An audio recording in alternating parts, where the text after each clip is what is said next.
The problem isn't that people don't want to kill the elite pedophiles. That's not the problem. The problem is that like there's an icky mess that's left over when we do it, and nobody wants to actually fucking get their hands dirty and have to clean up the mess. That's the real problem. That's the only real problem that our nation and the rest of the nations of this planet actually have. They know that the elite pedophiles have to die. They just don't want to get their fucking hands dirty. And they want to live in this delusion that they can somehow solve these problems without having to. There's just an option. They're in the delusion that there's an option on the table that somehow all of this is going to work out and none of us are going to have to lift a finger and the bad guys are just going to get defeated without anybody getting their hands dirty. And I'm here to tell you that is absolute and utter stupidity. Absolute and utter fucking stupidity. There's no way that you can defeat an enemy that intends to kill you by kumbayaing them in a fucking hippie song circle. It's just that has never happened in history, and even God specifically says in the Bible like that. There's no way around this. There are enemies that you're just gonna have to fucking Oh, wait, kill. Prez, just hold up, man. Just hold up. Yeah, you could definitely talk. I'm just gonna do a monologue for the first 30 minutes, and I'm just trying to get the co-host set up. But yeah, you're welcome to speak after, man. Sorry about that. Yeah, I didn't know all the mics go. I forgot that the mics go to the No, your audio. it's all right, bro. I Yeah. just want to say one thing. Oh no, go ahead. But yeah. If we do not exterminate the elite pedophile threat, then we will be enslaved by their masters. Oh, I definitely agree, man. We'll definitely talk about that in 30 minutes. So just yeah, hold on there. Yep.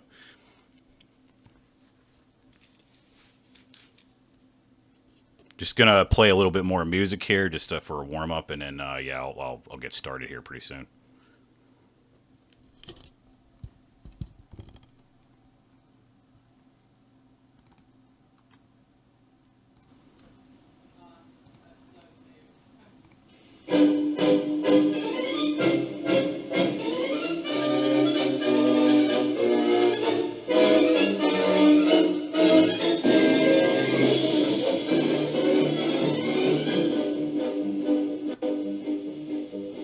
Yankee Doodle went to town a-riding on a pony. He stuck a feather in his hat and called it macaroni. Yankee Doodle, keep it up, Yankee Doodle dandy.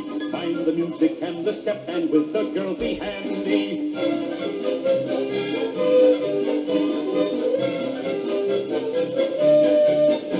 Now Father and I went down to camp along with Captain Gooden, and there we saw the men and boys as thick as hasty pudding. Yankee Doodle, keep it up, Yankee Doodle dandy. Mind the music and the step, and with the girls be handy.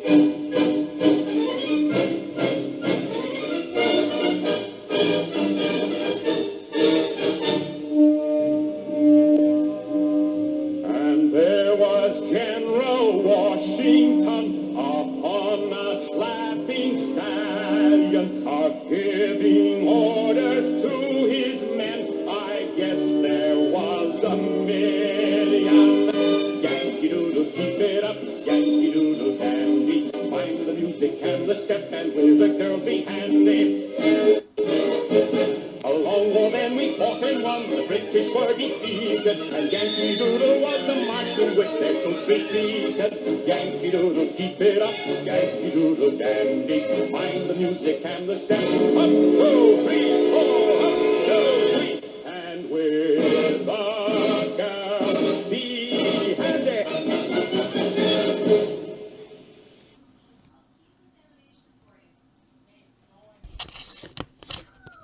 All right, guys. I just wanted. Oh, it looks like it is recording. Okay, I just want to make sure I did select that. I don't know, Victor. Do you have a speaker? Yeah, I'm here. Oh, What's okay, up, brother? awesome, man. Pretty good here. How was the music? Was it really awful going through the microphone? It was yeah, it was kind of suppressing it a little bit, but you could kind of barely hear it. But yeah, I'll show you some tricks to get around Okay. that. Okay. All right. Yeah. So next time we'll fix that there. Yeah. All right. Yeah. So let's see here. Let's enter. So yeah, I'll do a little monologue here for first probably 30 minutes here. Just making sure you guys can hear me good too, right? Right now, or okay, Yeah, you're awesome. good. Okay, cool. All right, so yeah, this is the Median Mind X edition, episode 1, the New Republic. We're going to be going over what the New Republic is, the evolution of the Old Republic, a new Declaration of Independence of the New Republic, because of the Old Republic was we lost the Old Republic in 1871 after Washington D.C. was made a corporation, and yeah, we'll just go over some of these keys. How do we get there? We'll go over that. There's about option A and option B, and let's see here. Just going over my notes a little bit here. Yeah, and then and then we'll go over like the what they're trying to get us into. World War, Civil War. What are maybe the peaceful ways to do it. And those are basically the main topics here. So let's start here. So first off, a lot of people get refused. Well, first I'll introduce myself and Victor here. I been into the truth movement for about 20 years. I'm a writer, researcher, truth, and author of A Patriot's Rebirth, and owner of kwholland.com, and owner of Media and Mind podcast on YouTube. So this is like the X edition of it. And so I've but sure everybody's seen the corruption that's happened in the last, in our lifetime and way before. So we're trying to find solutions to it. We definitely don't want to be going along with the two parties anymore. So we be talking about how we should be abolishing them and creating a party for the people, separate from the federal elections. So so it's because the big problem is with the federal elections, there's somebody on the top that counts the votes. Even if you put a third party candidate in, they're the last ones to okay that, so they could do whatever they want, and it looks like they would not listen to the people. So that's why I write about other solutions in the book. You got Victor here. He's done a lot of spaces here. He's a beast. He's done like 17, 18-hour spaces. So very proud. Thanks, Victor, for being here. That's awesome. And do you want to introduce yourself, Victor? Yeah, no, thanks for having me, brother. Thanks for starting this venture, doing the spaces and doing them the way you're led to do them. And this was a backup account, and it's actually working. So I'm here. On my other account, I wasn't able to be here, so I don't know what's up with that. But it's good to be here, and I'll just encourage everybody to really take some notes and be willing to stick around, and of course follow through with coming up to future spaces that KWH has and conversations. You see them, and I'll throw it right back to you, brother. Okay. All right. Awesome, man. And Prez, we'll get back to you in about. We'll open up the mics. I'll just start going over my notes here.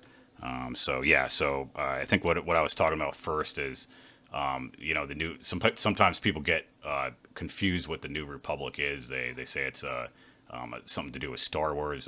To clarify, this has nothing to do with Star Wars. It's like I said, it's just an updated version of the Old Republic. Because we've seen them go after pursuit of happiness. They kind of always violate, and I think it just needs to be more clear. Some of the amendments just add things, not take away, like Nancy Pelosi. Like drugs and guns would be an example. I would put drugs in under the pursuit of happiness, as long as you're not hurting another individual or selling to kids and stuff like that. That should not be violated.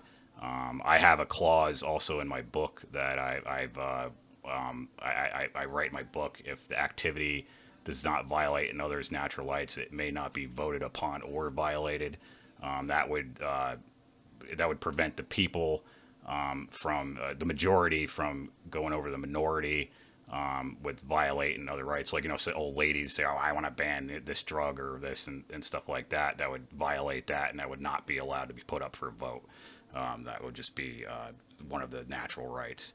Let's see here. So I think we went over that. Definitely. First, there's option A, like how do we get to the New Republic?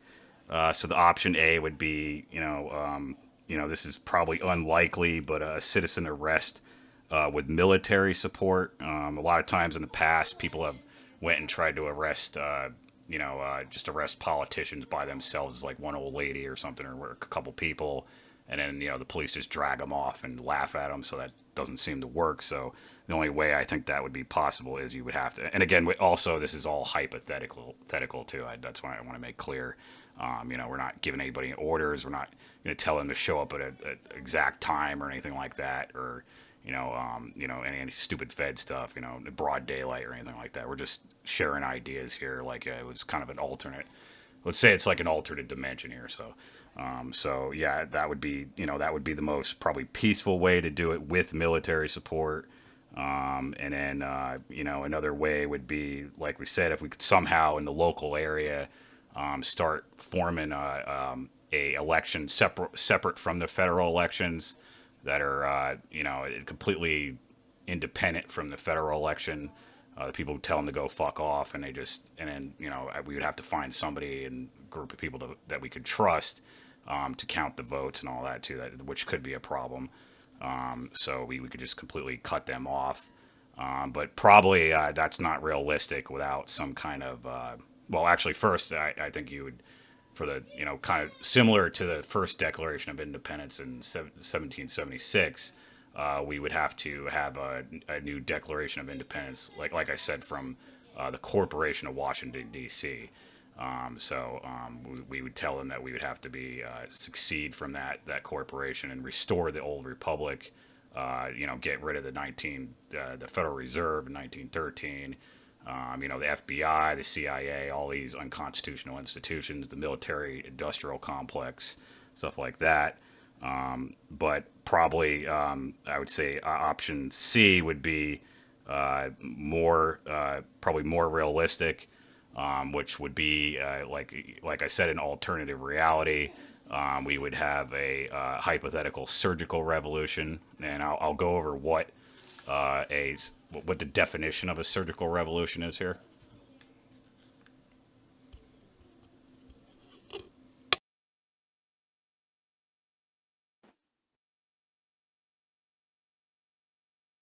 Give me a second here to get my notes here. You're good, brother. We can't actually put this live. Like, I know what to do, but I can't tell anybody over a non-secure connection because we cannot allow our enemies to know what we have planned for them. Like, I certainly will announce that we're going to exterminate the elite pedophiles because I want our enemies to know we're coming for them, but I don't want them at any juncture to have any clue, any inkling of what strategy we might employ to actually shut them all down. And that's something we're going to have to talk about behind closed doors, away from cell phones, internet connections. But generally speaking, I think that, yeah, we should definitely talk about strategy for sure. Definitely agree, Prez. Yeah. Yeah. I'm not going to be giving any details. Like I said, there's not going to be any times or anything. These are just some ideas to get people kind of on the right page. But yeah, you're certainly right that you would have to have your own group and have code words and stuff like that. You don't you wouldn't advertise any of this. And I definitely talked to you on the phone about that. So yeah, definitely. I'm just going over a general overview. So yep.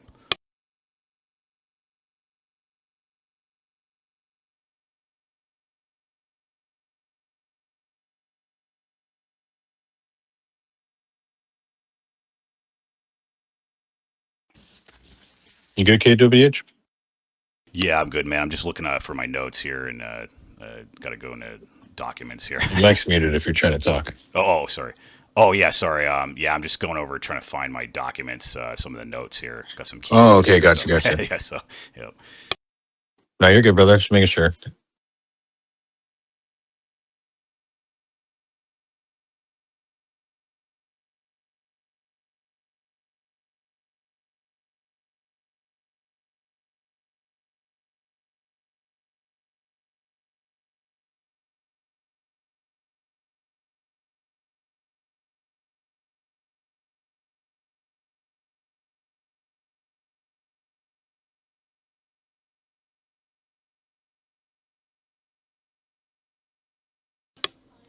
Oh, first, I probably should go over the rules first of the space here.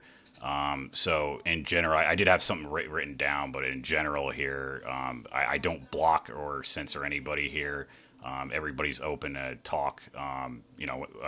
Next time I'll actually have, I'll have it locked before 30 minutes and I'll invite people individually.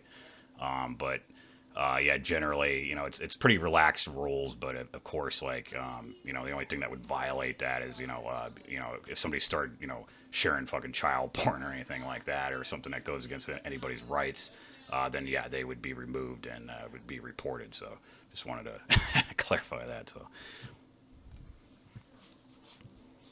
okay, let's see. Okay, search on definition. Okay, a definition. Okay, so yeah, the definition of a surgical revolution is hypothetical is a revolution that surgically removes the enemy with little to no collateral damage to the country as a whole or risk of civil war.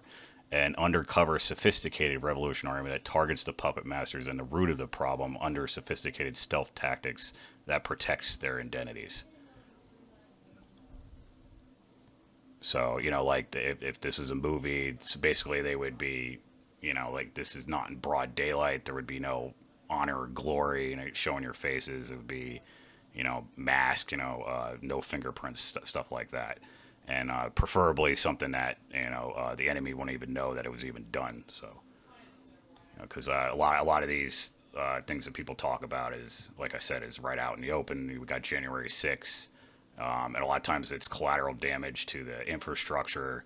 Innocent people, public businesses and stuff get destroyed, which is stupid. So this would be as surgical as possible, and it would not be harming civilians. So what do you guys think about that?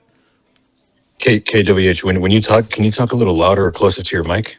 Oh, yeah, sure. Yeah, can you hear me now? Or Yeah, I was able to hear you the whole time. Just that right there, where you're at right there is good. That's a lot better. Okay, great. Okay, so yeah, do you have any comments on that, Victor? I honestly couldn't really hear you that good as far as the whole thing.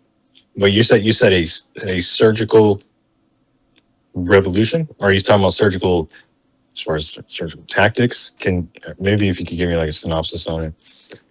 Oh yeah, sure. Turn my volume up. Yeah, I can say that again, being closer to the mic here. So the definition of a surgical revolution is a revolution that surgically removes the enemy with little to no collateral damage to the country as a whole or risk of civil war. An undercover, sophisticated revolutionary army that targets the puppet masters and the root of the problem under sophisticated stealth tactics that protect their identities.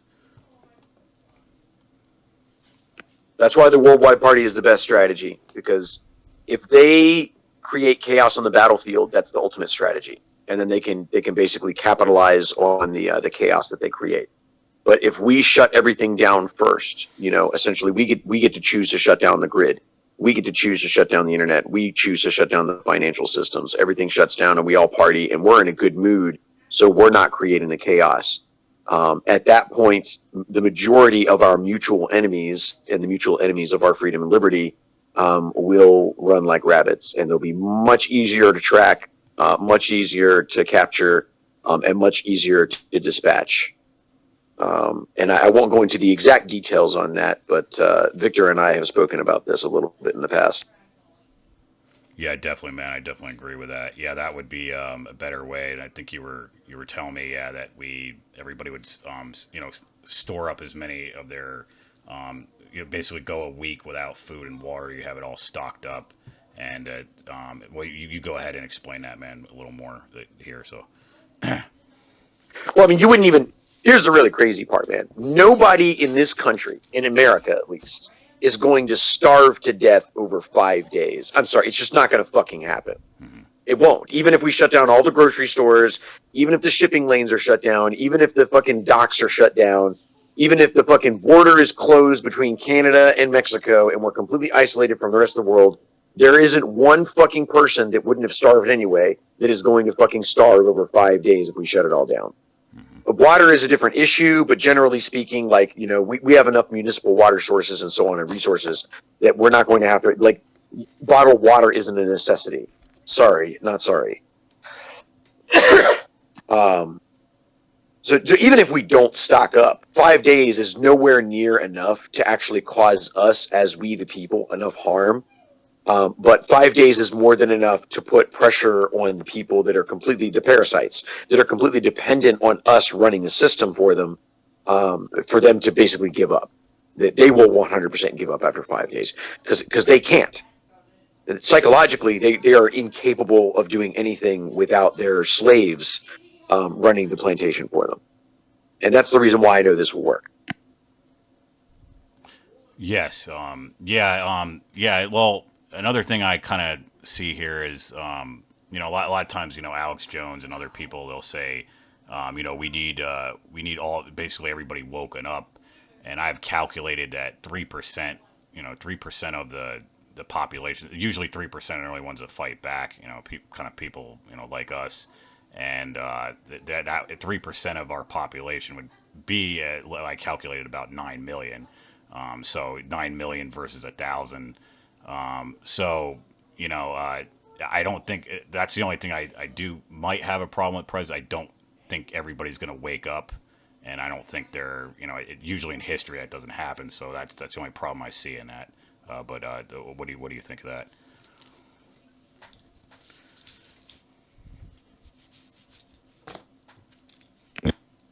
I couldn't disagree more. For a simple reason.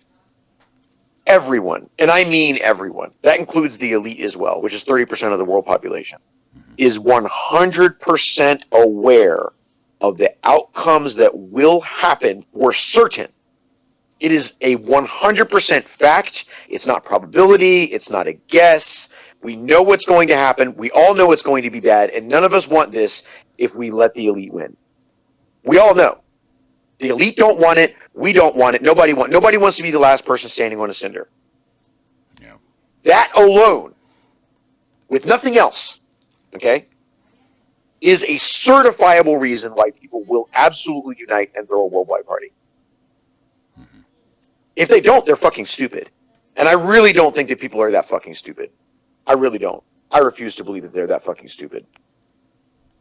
Yeah, the media does. Even myself, they might actually be trying to make that. Yeah, I think they do try to make the majority completely retarded, and that actually might not be the truth because of course, me and you don't know everybody, and we don't know every person. There's millions of people, so yeah, that could be a trick. So, listen, Olin, no matter how stupid the masses are, no.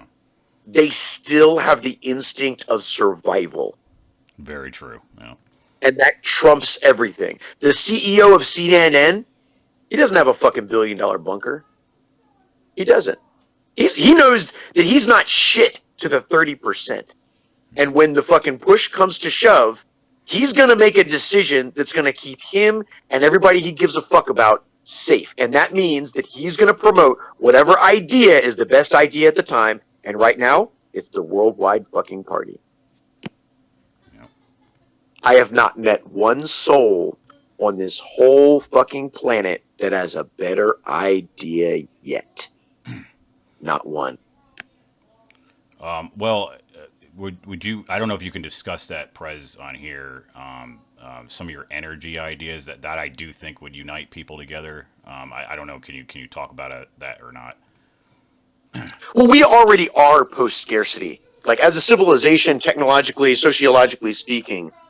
We've already generated all of the technological innovations, solutions, etc., that are and will be necessary in the future to propel us past Type 1 on the Kardashev scale. Mm-hmm. I'm not going to go into details on exactly who Kardashev was and what the Kardashev scale is, but essentially we are, as a civilization, already markedly, metrically, already post-scarcity. Now, there is an effort. And that's really what's going on. It's all a misinformation campaign by the very powerful because they know that once the public is actually aware of the real truth that we're already post-scarcity, that brings up both the motives that are driving the behavior of the elite. And this is a very important conversation that everybody needs to hear. This is why this space is recorded. The first motivation, you need to understand something about a criminal. When by the time a jury is together, and they have to look at motives, and they have to try to understand how can we guarantee these people are guilty or not, right? Beyond reasonable doubt. A criminal has already made decisions because they're in a corner. So essentially what we're looking at is these elites, they've been criminals for generations. This isn't some new behavior set for them. Their parents did it and their parents did it, and they've learned from the masters. So they know that the truth is going to come out, that the world is going to find out that they're fucking cannibals, that they're pedophiles, that they're murderers, that they don't give a fuck about the rest of the population, and they're going to find out about all the abuse, right? So the first motive is that they know that when we find out, there is an extremely high probability that we are going to revolt, we're going to react in a negative way, and that potentially will lead to us burning down their McMansions with their children inside. This psychological motivator is the reason why Elon Musk does everything that he does. I don't care if you don't believe it, it's the truth. It's the reason why Jeff Bezos makes the decisions that he makes every day. It's the reason why Trump chooses to say the things on TV that he chooses to say. It is literally the reason why everything in the world is happening today is because of that motivating factor. It is 100% psychological and sociological, meaning essentially it's, what do they call that? Subconscious. The people that are doing these things might not even be aware that they're doing it because they're doing it completely out of what they consider to be survival instinct. They have to protect their legacy, and they have to prevent other people, and this is the other motivating factor, from ever achieving that level of power and influence, because they know that if the socioeconomic tables were ever to shift, where we the people had the power that they currently wield, we would treat them worse than they've ever treated us. Those two things, those two psychological motivating factors, the motives, those are the most important things that our civilization needs to know, other than the good news and the solutions that people like myself and others portend for our civilization. So yes, technologies like fusion, like the reactor I'm building here in Roanoke City, Virginia, faster than light travel, faster than light telecommunication, real general artificial intelligence, not this, LLM crap that they're peddling to the world as part of a security scheme to get us all in this fucking control structure. That's the false future. That's all a way for them to, because essentially their motives lead them to a scorched earth decision.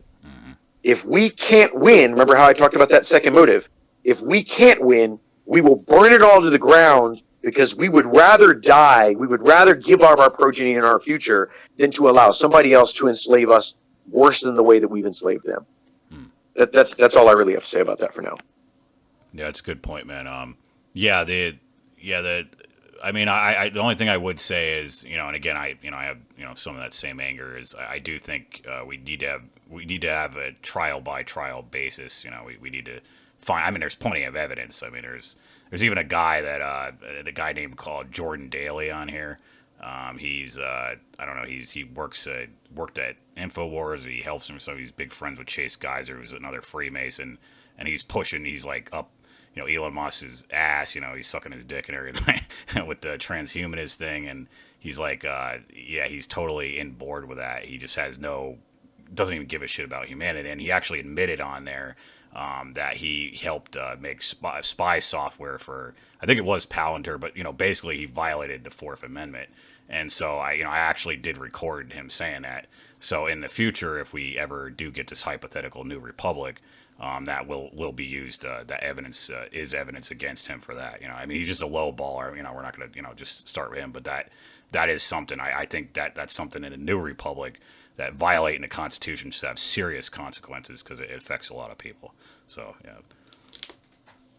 Right. Well, so I want to bring this up. So there's, even if we're in the best case scenario, right? We pull off the worldwide party, and we create organic unity, and then we start the process of building a foundation for intergalactic society, essentially sharing resources across nations and cultures, so that we have this common goal of colonizing space and doing space mining and all of that.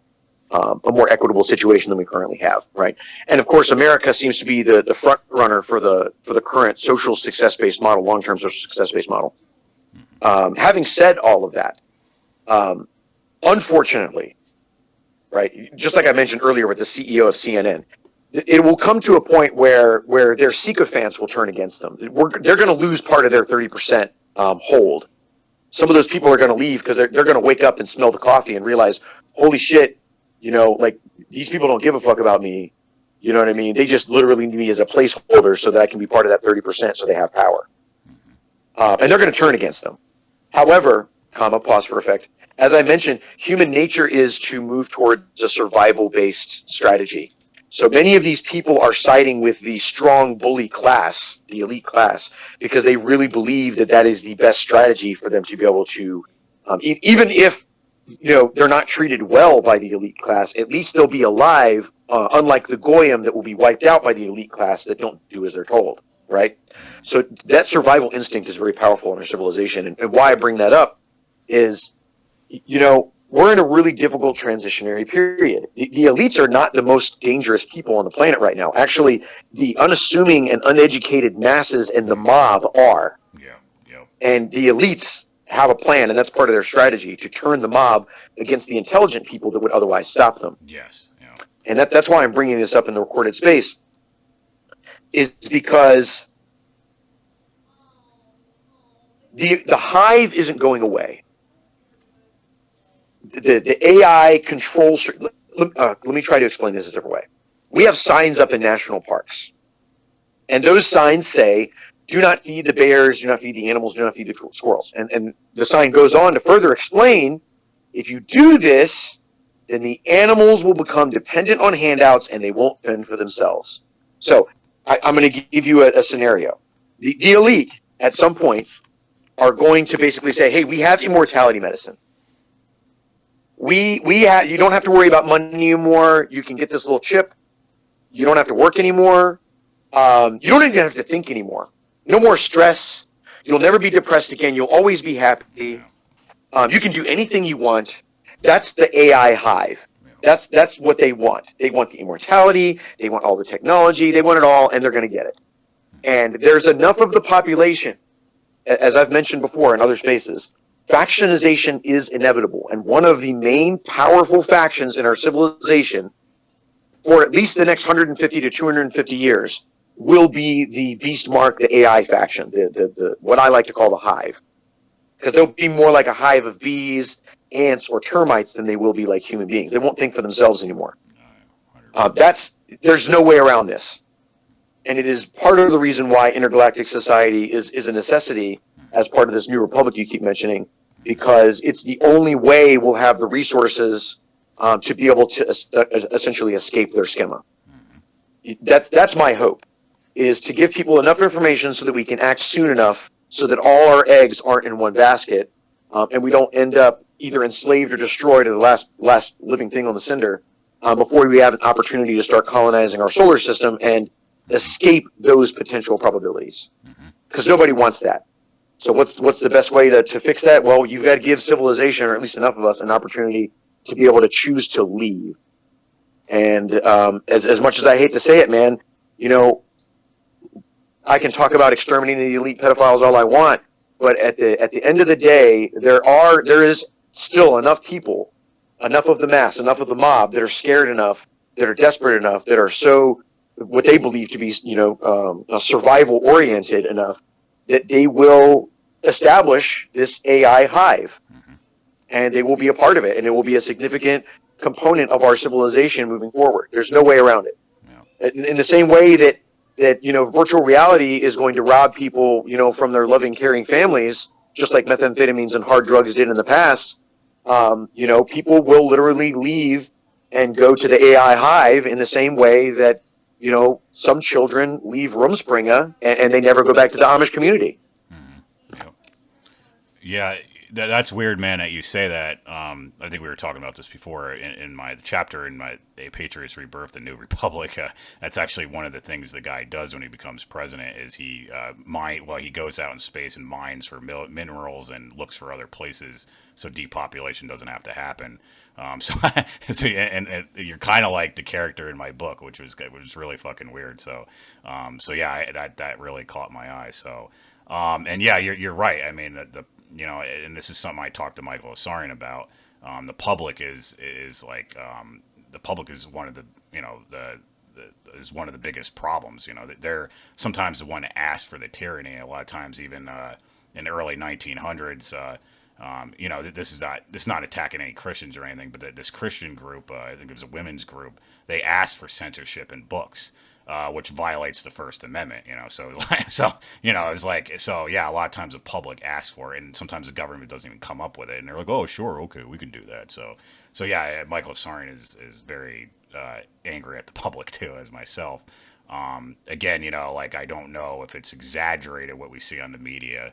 If we don't go around talk to enough people, but it does seem like in history, at least what they wrote about in the books, that it does seem to be that 3% only are the only ones that do anything, and the rest, sit on their fucking ass and they don't do anything about it. So it's like it's like the Tories, in the first revolution. So that's one of my concerns is, and personally now I kind of think that a lot of those Tories probably should have been kicked out of the United States at that point, because it kind of breeds like a weak society. And again, but it just, yeah, that's kind of my opinion, but yeah, you're 100% on that. Well, if we look at the book of Exodus, and not as a religious document, but as historical context. So let's pick this apart a little bit, anthropologically speaking. So the Egyptian dynasty established an organized society. Let's call that a long-term social success-based model, right? They had, plumbing and sewage, and, they had an organized street structure. And so, the animals, generally speaking, like dangerous animals, didn't come into the cities and towns because they had, guards and, they had watch and so on. Okay, so if you're running a village, right, the Hebrews, right, because these people were like, essentially, they were like villagers. They were indigenous peoples, tribal. The reason why they were captured, they weren't captured by the Egyptians. They voluntarily chose to be a part of Egyptian society because, like, okay, go live in the Amazon rainforest with an Amazon tribe for a week. And then come back to me and lie to my face and say, you know what? I want to live in the Amazon rainforest among the tribe for the rest of my life. I can give up on the internet. I can give up on flights. I can give up on driving a car. I'll give up on all that so I can go live with the Amazon tribes. Like 99% of people on the planet, like absolutely, they would never go back to the Amazon. It's just not going to happen. They can't give it up. So the Hebrews were just like that. They got used to being fat and happy. They had they were slaves, but they had 3 hots and a cot, bro. Yeah. They didn't have to fight wildlife. They didn't have to worry about the other tribes stealing their goats and raping their women. Yeah. They had it good. Yeah, that's true. They never had it good. In generations, they never had it that good before. Yep. Right? So when Moses comes along and he's like, hey, you're my people, you're slaves, let's go. And they're like, what? Yep. No. That is true. That's where we're at. That's true. That's where we're at, civilization. The people at large, generally speaking, they're like the Hebrews in the Exodus. Yep. They're like, wait a minute, whoa. We have it good here. We have it better than fucking 17th century fucking kings in Europe. Yep. And while objectively that might be, statistically true, like if you look at the comparison, right? Actually, in some ways, it's worse than then. We have less freedom now, among other things. And that's going to be the biggest enemy that we face. And the enemy knows this. They've engineered this over generations on purpose. They know exactly what they're doing. Yeah, definitely in the Civil War. Yeah, that was something that a lot of slaves, they actually didn't want to become free. They said, hey, I got a home here, and at least the people that didn't, like treat them badly. Some of them actually did, want to stay, like some of the Uncle Toms and stuff like that. So yeah, it's definitely a problem cycle. And now in society, since we basically have it so pretty good. I mean, it's getting worse every year now. Rome didn't fall because the slaves revolted. Yeah. That's not how Rome fell. Yeah. Rome didn't fall because the slave class revolted. Yeah. The slave class were comfy. Yeah. That's why Rome fell. Yeah. Yeah, definitely, and the corruption within the representatives too, and pretty much the deterioration of their republic. Kind of like in that what is called Gladiator.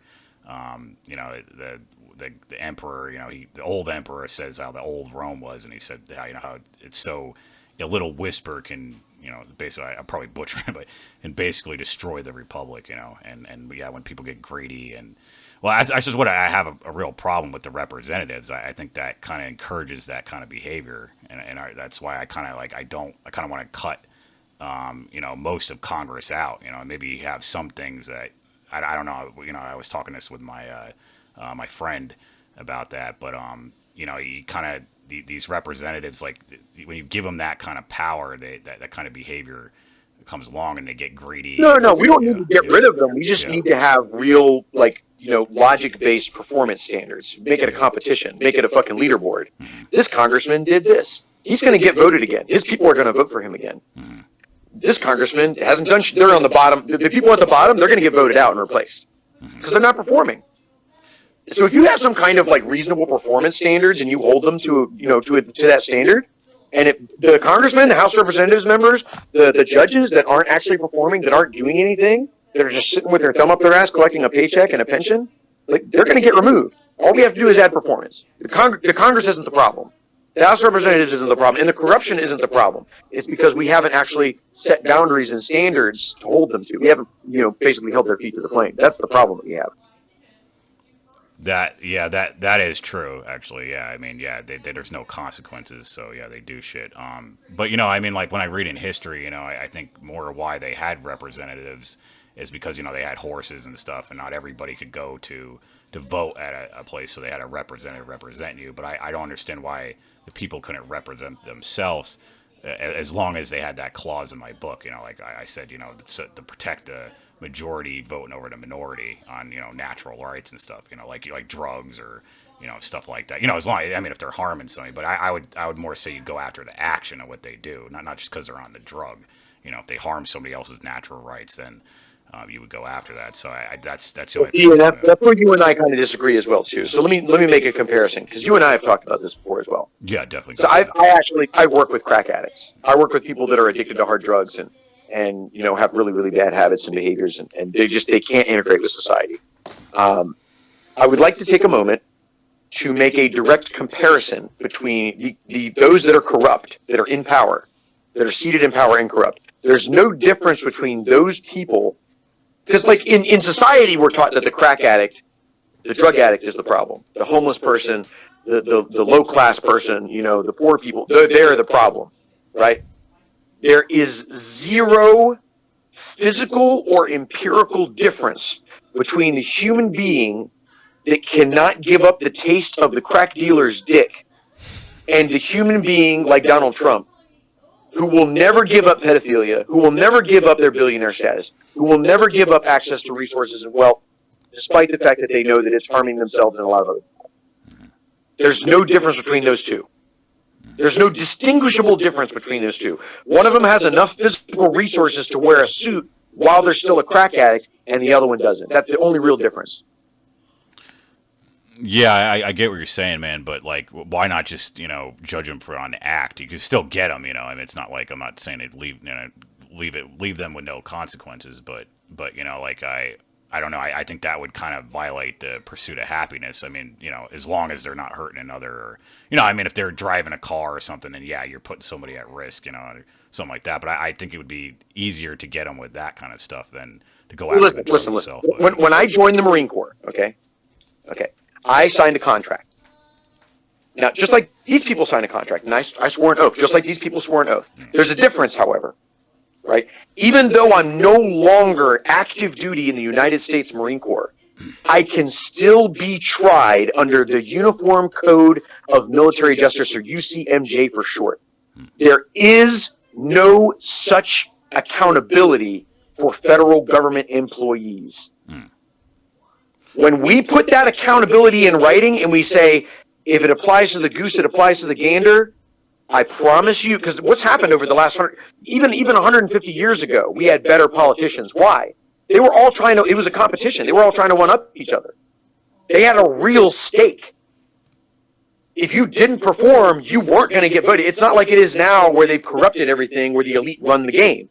150 years ago, we didn't have that problem because they were still subconsciously competing. Nobody had to tell them to do it. They were like, well, if I don't do the right thing, somebody else is going to do it, and they're going to win the election too. That's gone away. We've progressed from that. So the only way to make things move backwards and get more towards like George Washington and the founders, you know, good men that are in good positions that are doing the right things for the right reasons, not because there's some justice hammer that's going to come down and smash their fucking toes and put them in prison for the rest of their life, right? But because the accountability of the very people whom they serve, in order to bring that back, we have to have real consequences. We have to have a real standard. We have to have boundaries, right? And if you can't meet those, you get the same thing. You get the same thing. You get the same thing as the sergeant. Yeah. The E5, okay, that got 4 DUIs in a row, and he's smashing big rocks into small rocks in Leavenworth for the next 45 years of his life. Yeah. I mean, I have a theory. I don't think it's very popular, but I call it even exchange. I think if there's evidence and in the trial that preferably video evidence or a confession. Let's just have an example, like some little kid, some guy chops them up real slowly or something, and they get away or whatever, but they're missing a couple limbs. Then I think the child has a right, if they have evidence, or to elect a elector to, hey, he should pay for that, and he should get the limbs removed from no more, no less. But yeah, I think there needs to be serious consequences for that. The only thing what I'm going back to is I'm just saying specifically on drugs. I'm saying like I would rather judge them on the act of what they're doing rather than the use of the drug, unless, like I said, unless they were trying to give it, like they were trying to sell it to a kid underage or something like that, or they poison the drug. It's not something that's agreed upon when somebody picks up. It's just because, like, if you're okay with marijuana, like how could you, that's what I'm saying. Like it's like a line. I think it's kind of like what Thomas Jefferson's saying. It's kind of, you give them a line, they take a mile. I don't think he said that, but I'm saying like he kind of had that kind of logic. So even if it sounds good on paper, sometimes you don't want to, you can kind of open up a whole can of worms. They could say that with any drug, and they say, any drug you're gonna face serious consequences. Like I said, that's why I think it should be judged on the action. Oh, absolutely. I mean, there's plenty of crack addicts that never harm a soul. Yeah. Except they get somebody else hooked on crack. Yeah.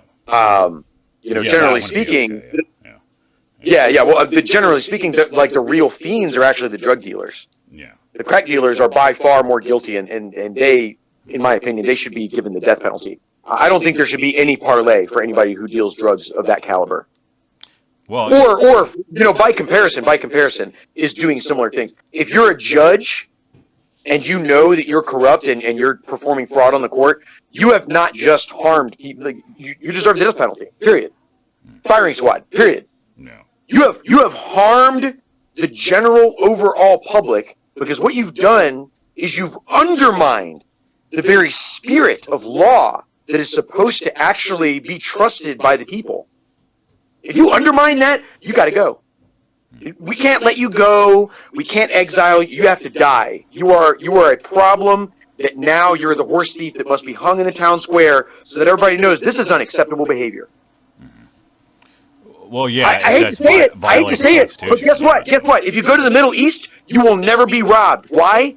Because if you do, they will cut your fucking hand off, dude. Yeah. There has to be consequences, and they have to be harsh. Well, yeah. I mean, when I say even exchange, I do know, I get the point of the Old Testament thing. I don't think cutting a hand off would be even exchange. I think more that they would have to give up. They would have to give up something. They give up, pay double the inconvenience, and then give up.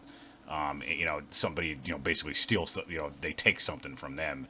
And then maybe if it's repeated, it's jail time. I don't know if I don't know if I believe in going back to cutting a hand off, but I get your concept. Like, I know what you're talking about, but I'd more like, if they took a hand. Let me try to put it a different way. Let me try to put it a different way, because for context, right?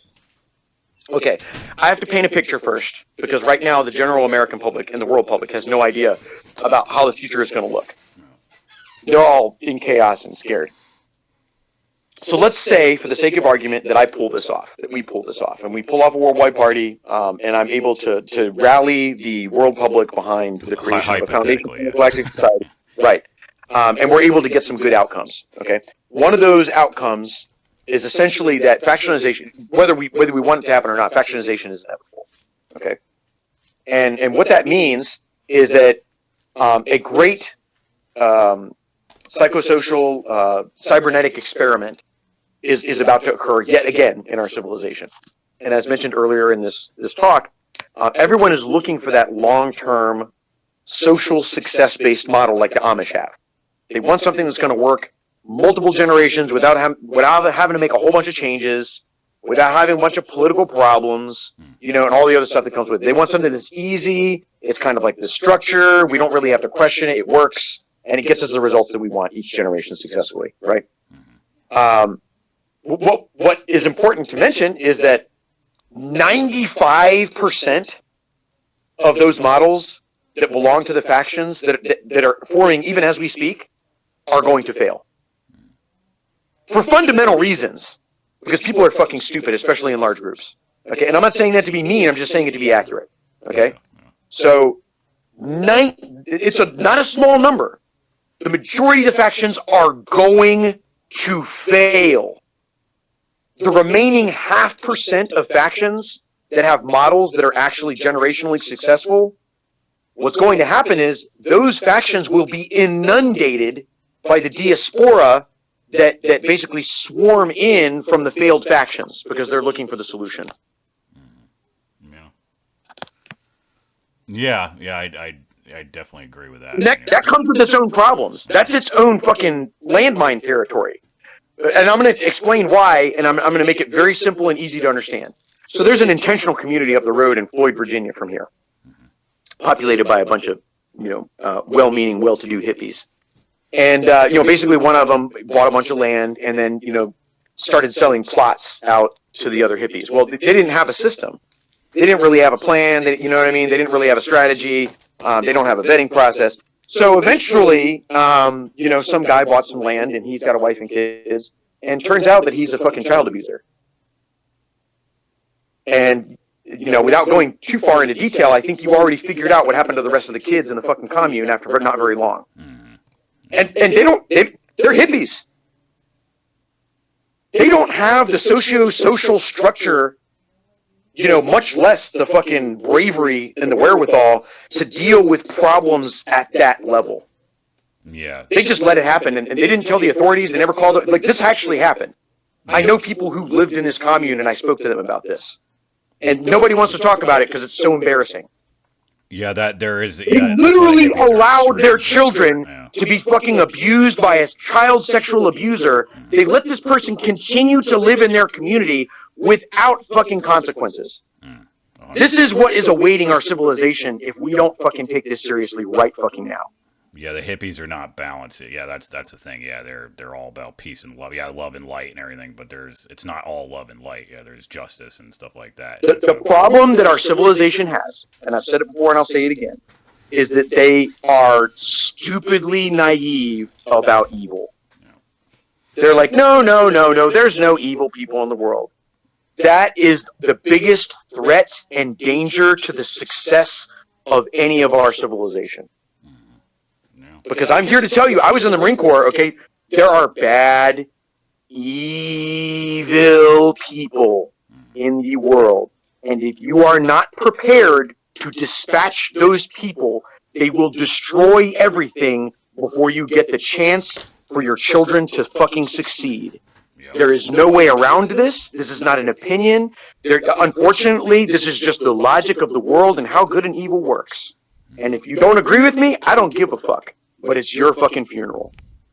Yeah, that's why my biggest concern is these infiltrators. Like, a lot of people are kind of pissed off when I try to expose them, and they're like, why are you doing that and everything? And I was like, well, because can you imagine winning, almost winning a revolution, and just like the French Revolution, and then some fucking infiltrator comes in and fucks the whole thing up.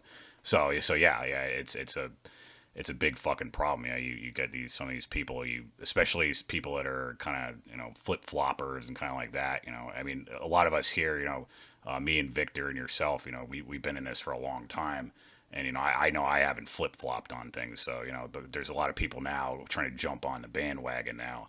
And yeah, it's just somebody I just wouldn't trust. It's like it's a fad goes around, and they all jump on it, and then when it's gone, they change it, change to something else. So yeah, that's definitely a concern, man. Yeah. Well, I mean, I'll give an example. We've got a guy in town. I just ran into him this past weekend. shit, that was last week. Holy crap. And he ran for mayor. Young kid, you know, he can't be older than 26. And you know, I wear shirts. There's a shirt in my image profile, and it says, you know, exterminate all elite pedophiles. If you read it, one of the other images that I've also had in my profile there is a shirt that I wear very proudly, and it's a black shirt with white lettering, and it says "Kill all pedophiles." When I wear that out in public, I get a lot of mixed reviews. Usually, it's one of my favorite shirts because I get a lot of really positive, like fist bumps and yeah, it must be done and that kind of stuff. But then you run into people like this guy that ran for mayor in my own city, and he's like, "Well, that's not the right attitude. We can't just do that." And I'm like, "Whoa, hold on. Oh, just hold up. Tell man. me, just hold up. tell man. me, Just hold up. what is Man. I just want to welcome Susie here. How you doing, Susie? Hey, you sent me this earlier, so I thought I would jump in just for a little bit. So, how you Thank guys doing? Yep. Oh, we're doing pretty good. Yeah. First space. You know, going over the topic, the New Republic. I kind of write about in my book, and Prez has given some ideas. You know, what this hypothetical, you know, New Republic or system would be. So, so yeah, you're welcome to chime in, though, Susie. Oh, thank you. It's cool. Congrats on your book. Have you gotten it published? Oh yeah, I was published in 2021. So I got shadow banned a lot, and you know, so certain things. So my comments are getting removed from Amazon. So yeah, I probably could do better advertising, but yeah, that's kind of what it is. Yeah, a lot of the stuff, some of the stuff did actually come true, and it's so I think a lot of people might be more interested in it now. So, but yeah, thank you. You're welcome, dear, and congrats on getting that done. I know that's a feat, and so, but yeah, I have written a couple too, and the advertising is the hard part. So. Yeah. Oh yeah. Yeah, and especially when you're working against, you know, publishing companies and, you know, kind of the censorship. Yeah, that, you know, something if there's a message in there they don't like, then yeah, you know, you have to put something in there woke or you know, or just something that the system likes, or you got to support a Republican or Democrat or something like that. And usually for anything to get approved. So, and I wasn't doing that, so I refused to, you know, bend to those kind of narratives. So I think that's probably one of the reasons I'm shadow banned. So, yeah. Well, Olin, did you ever happen to read the book "Stranger from a Strange Land" by Heinlein? The same guy who wrote the book Starship Troopers. No, but I would definitely like to look into that, man. Yeah, I'd let No, movie Starship Troopers is awesome. Yeah. yeah, so they turned Starship. I mean, you know, it's recommended reading in the United States Marine Corps. I read the book. But you know, Robert Heinlein, he was in the Naval Academy in the 1940s, and when he was writing these books, A Stranger from a Strange Land has not been turned into a major motion picture, and when you read the book, you'll understand why. Oh, okay. His original manuscript was rejected by every single publisher, pretty much on the planet at the time. Oh, That's not an exact. Sounds familiar. His original book was actually like, and when you read the book, you'll scratch your head and you'll wonder why, because you'll be like, wait a minute, because like Aldous Huxley was writing stuff at the time, you know, and he had some pretty crazy, you know, ideal concepts about the future and stuff like that. But when you actually get into the subject matter in the book and you start seeing some of the things, you'll be like, oh, this is why in the 1940s, because in the 1940s, the idea of liberalism with women, you know, women being, you know, pro-sexuality and pro, you know, body positivity and stuff like that. Like that was a no-no. That's cancel culture in the 1940s. Women were not allowed to be liberal with their bodies. They weren't allowed to just wander around and talk to whoever they pleased.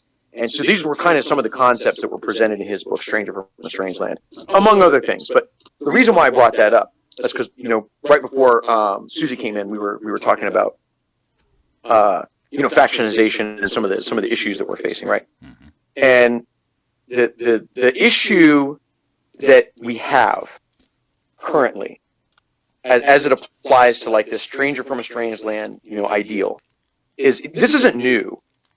None of this is new. The problems that you're facing, you know, with you know, having to break through the noise, so to speak. You know, you were talking about difficulty in advertising. Mm-hmm. Robert Heinlein was facing the same problems in the 1940s.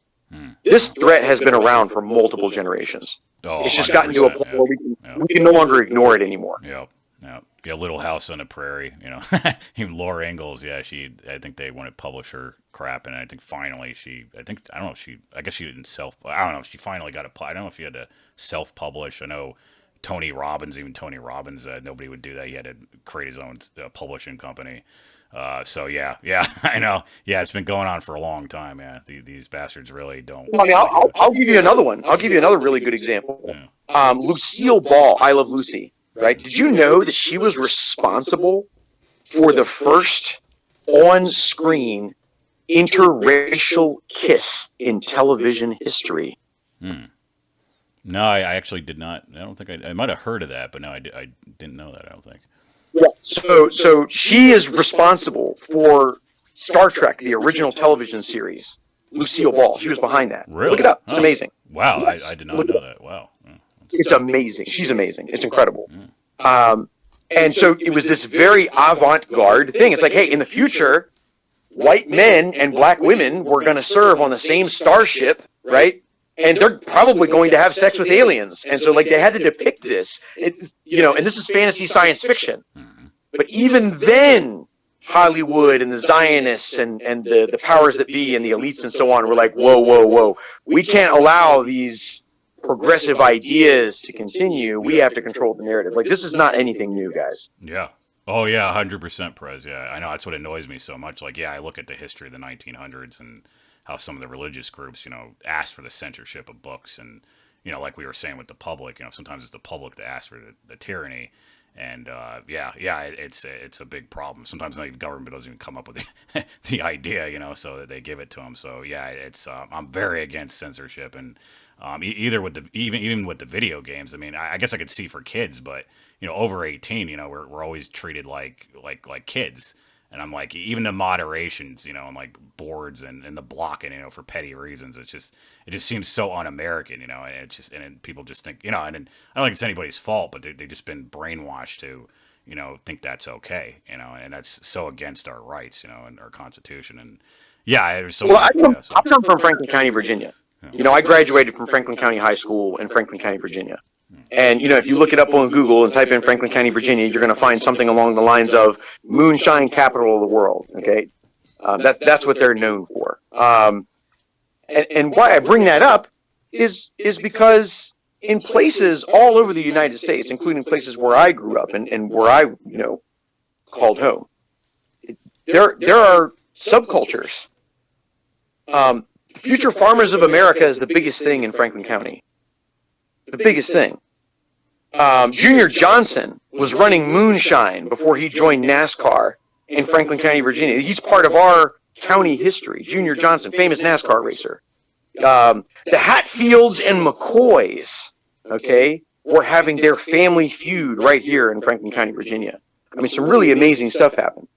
And I remember going to, this was like last year, I think, the library there in Franklin County, and we had those well-to-do Karens too, and they were at the library, and they're like, what was it?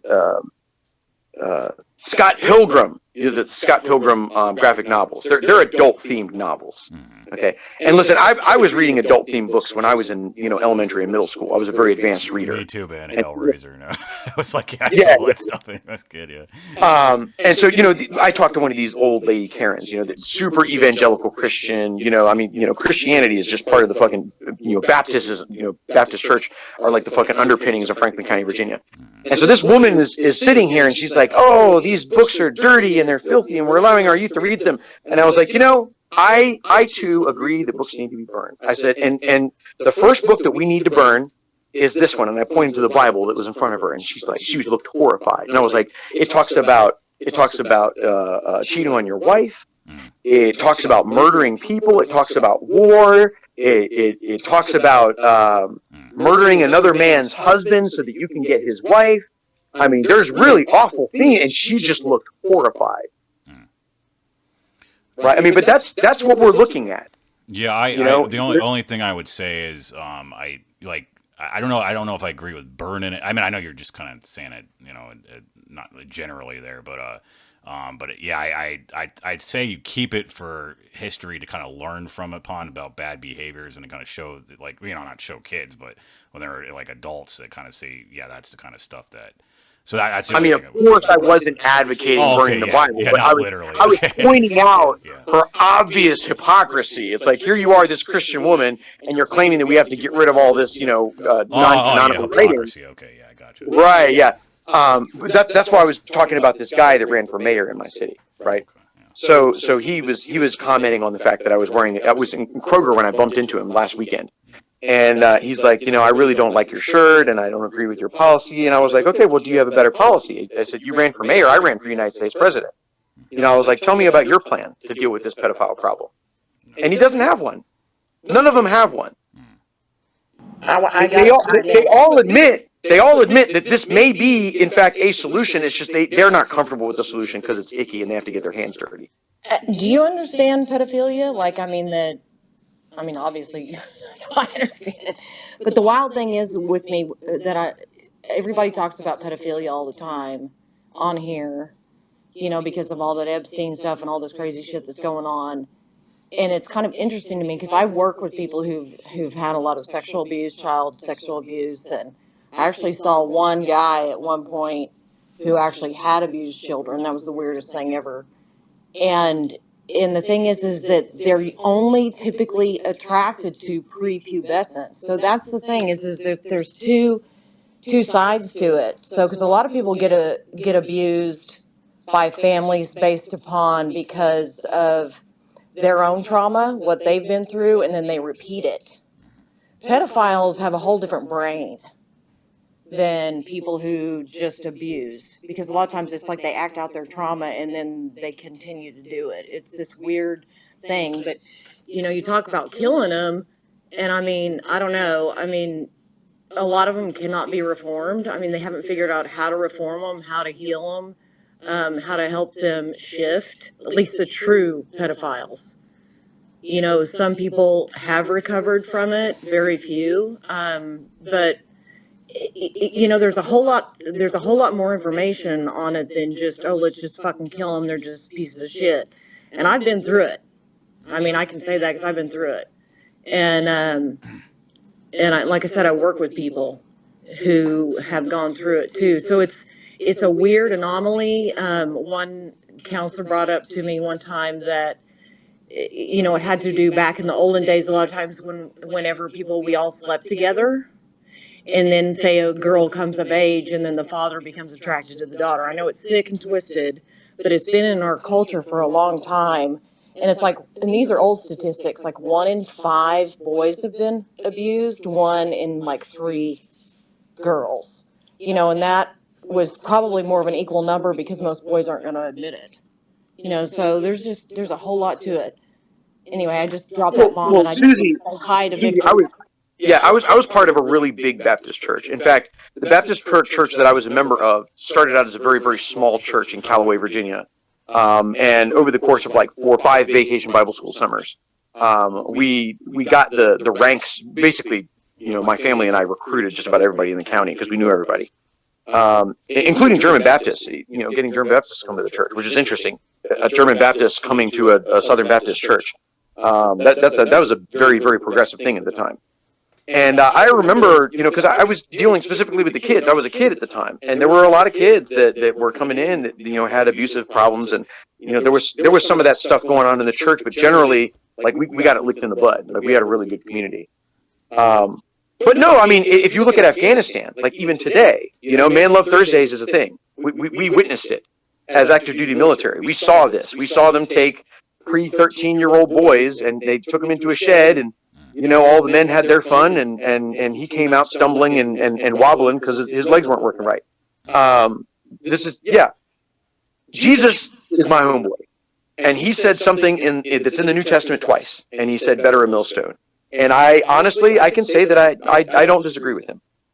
I don't. I think that it is for our civilization to say that we are as advanced and as progressive as we are, but we still have such a simple problem of harming the most vulnerable members of our population. This is unconscionable. But why is there? This should have stopped 150 years ago, guys. Well, I agree. 150 fucking years ago. I agree. But the thing is, we're evolving. one of my there was a sociology teacher that I had in my undergrad, and she actually was doing her PhD on, you know, pedophiles, and she had interviewed several of them in prison, and they had all been abused themselves. And then also one thing that she brought forth that was really cool, there's a tribe, I want to say it's in Africa, I'm not sure, maybe down in South America, and is what they do for all of the kids when they reach a certain age, you know, puberty, they allow them to go and explore their sexuality with each other. So they go, it's like a ceremony, and they all have sex with each other, and they figure out their sexuality, all that kind of stuff. And in this tribe, there is no sexual abuse, there's no infidelity, none of it. It's because sex is okay. So we have to look at that too, because Well, it's not how shame. it's shame. There's no shame and guilt tied to it. It's a ton of shame and guilt, and then we act out. I mean, and then you dissociate into your trauma, and then you repress back to that age and act it out. It's I had a guy that was a client, well, I still see him now, but he wanted to kill his wife. Like, he had thoughts of killing his wife. He had been sober for years, and he came in, he was horribly tortured by this. And we dove deep into his stuff, and he'd been sexually abused by his father and emotionally abused by his mother, like horribly. And it's what it was, is his projection of his mother, especially his mother, because obviously she didn't save him from that, she didn't protect him, onto his wife. And once he healed that, thoughts went away, there was nothing there, you know. So I Well, mean, he could never forgive his mother, because essentially he realized at a very young age that his own mother resented him. So you know, hey, she didn't have to have sex with him as long as he was taking on the whipping boy status. You know what I mean? And that, like, it's just like when I realized that my mother resented me and never wanted me at 4 years old. You know what I mean? Like, I wasn't a stupid kid. I don't think many children are. I think that they're very keen and they're very aware of what's going on. You know, and that's part of the problem too, is this social structure that we have creates families and creates coupling and creates, you know, connections where we do have resentment inside the family structure, and that creates bigger problems, psychosocial problems. Well, just one thing, guys. Like, why is there some people that don't act these out, and they somehow learn that they don't want to? That's what I was going to say. I've been raped. Yeah. Well, yeah. After having been raped, yeah. I have, like, I would never think, hey, raping somebody is like, oh, I've been raped, so therefore that justifies me in doing it to somebody. Like, I would never think that. That's awful. Yeah. You know, and I've personally met people. I have friends of mine who were diddled as kids, men and women. Okay, and we've talked about it. We've gone through it all. Okay, and none of them have ever confessed to me and said, "Hey, I think that it's a good idea to diddle kids because it happened to me." You know what I mean? Like, there's a very clear difference between what we're talking about, the kind of people that cannot be reformed. Yeah. You can't make a hippie circle and kumbaya them into changing their behavior. It's like a crack addict. Well, they have power. They've been in power their entire lives. Their psychosocial mentality, what you want to call them, psychopaths, sociopaths, whatever you want, psychopathy, okay? They don't see it as a bad thing. They're like, I deserve to harm other people, and it's not, to them, they don't even see it as harming them. They're like, I just deserve this. This is the thing that I can do. I'm allowed to do it. There's no consequences for me to do this because I'm wealthy and powerful and I can just get away with it. Let me explain a different way. Let me try this a different way. One last time, okay? I understand you. In the Wild West in America, a horse was more valuable than property. It was more valuable than a car is today, okay? So when you hung somebody for horse thievery, it was a very serious crime. We're talking about capital crime here. It'd be the equivalent of stealing someone's fucking deed for their property or worse, okay? Why is it that we have no horse thieves today? Is it because cars are so prevalent? No, it's not. That's not why. We don't have horse thieves today because we killed so many people by hanging them, because we set an example when we said this is unacceptable behavior, that even generations later, people are like, it's not a good idea to steal someone's horse. Well, I totally disagree with that, because they've killed and hung so many people for crimes throughout history and put them to lethal injection, and they still do it. But the thing is that true pedophilia, like people like that abuse, is very few. There's more victims than there are actual perpetrators, you know, as far as, you know, equaling out. You usually meet the victims. You know, so that's a positive in a sense, is there's not as many. And yes, I know there's a lot of people Last like that. year, I helped the U.S. Marshals put one away. I found one, and I helped the U.S. Marshals put him away. He had fled the country for 25 years. He came back to the United States. He'd found a woman with a 14-year-old daughter. He'd shacked up with her and convinced her that he was the love of her life, and his real plan was to get to her 14-year-old daughter. I was there, and I prevented it.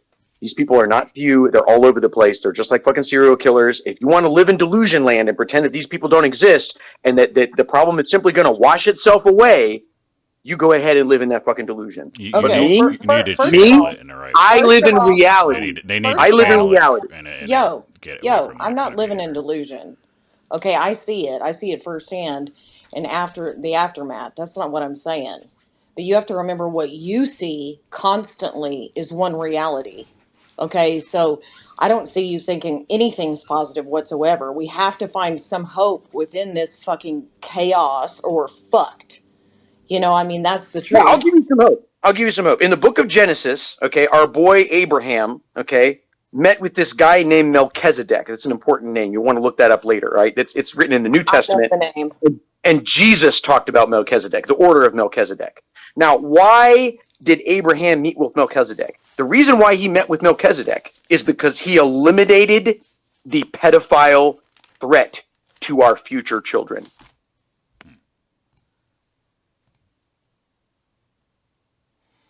So have you, hey, so have you healed your wounds? Because you've obviously been extremely wounded in this area. I don't talk to my family. I have no reason to. I can't trust them. Did you forgive them?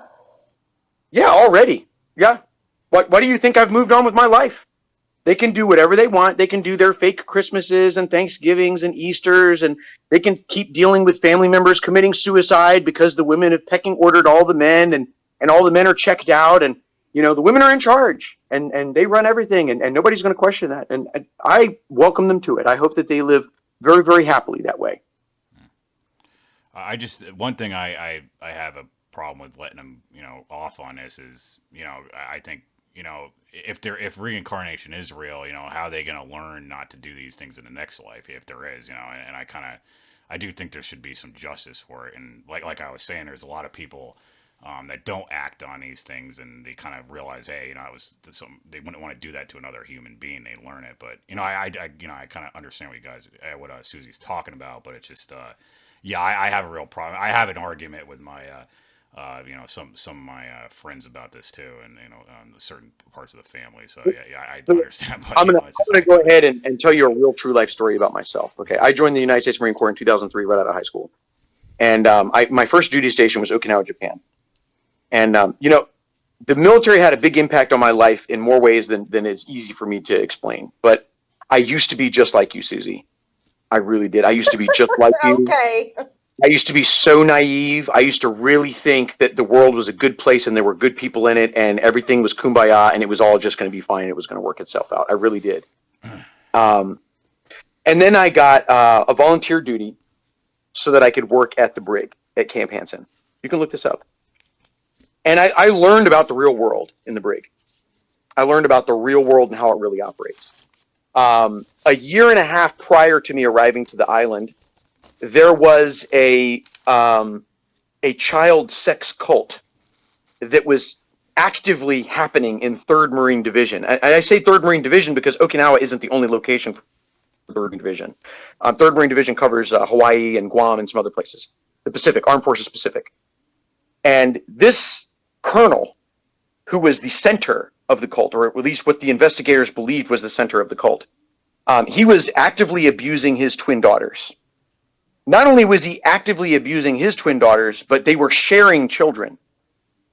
They would literally send their children to other adult parents, and then they would, kind of like wife swap, people that are swingers or whatever. They were doing this with their children across Armed Forces Pacific to their own children. Active duty in the Marine Corps, in the United States Navy. It's really messed up. Yeah, it is. There were over 1,200 active duty members involved in the active, at the time, still active, investigation. It was so bad, it was so corrupt, they couldn't even catch them all. This guy was a flight risk.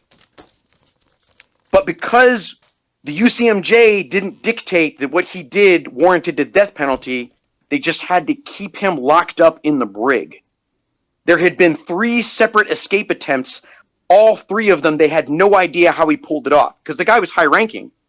He had very powerful friends. He was very well connected. His wife even was a part of the first attempt to get him out of jail. And she testified and said she thought he was a monster and she couldn't believe he was doing these things, etc. Okay?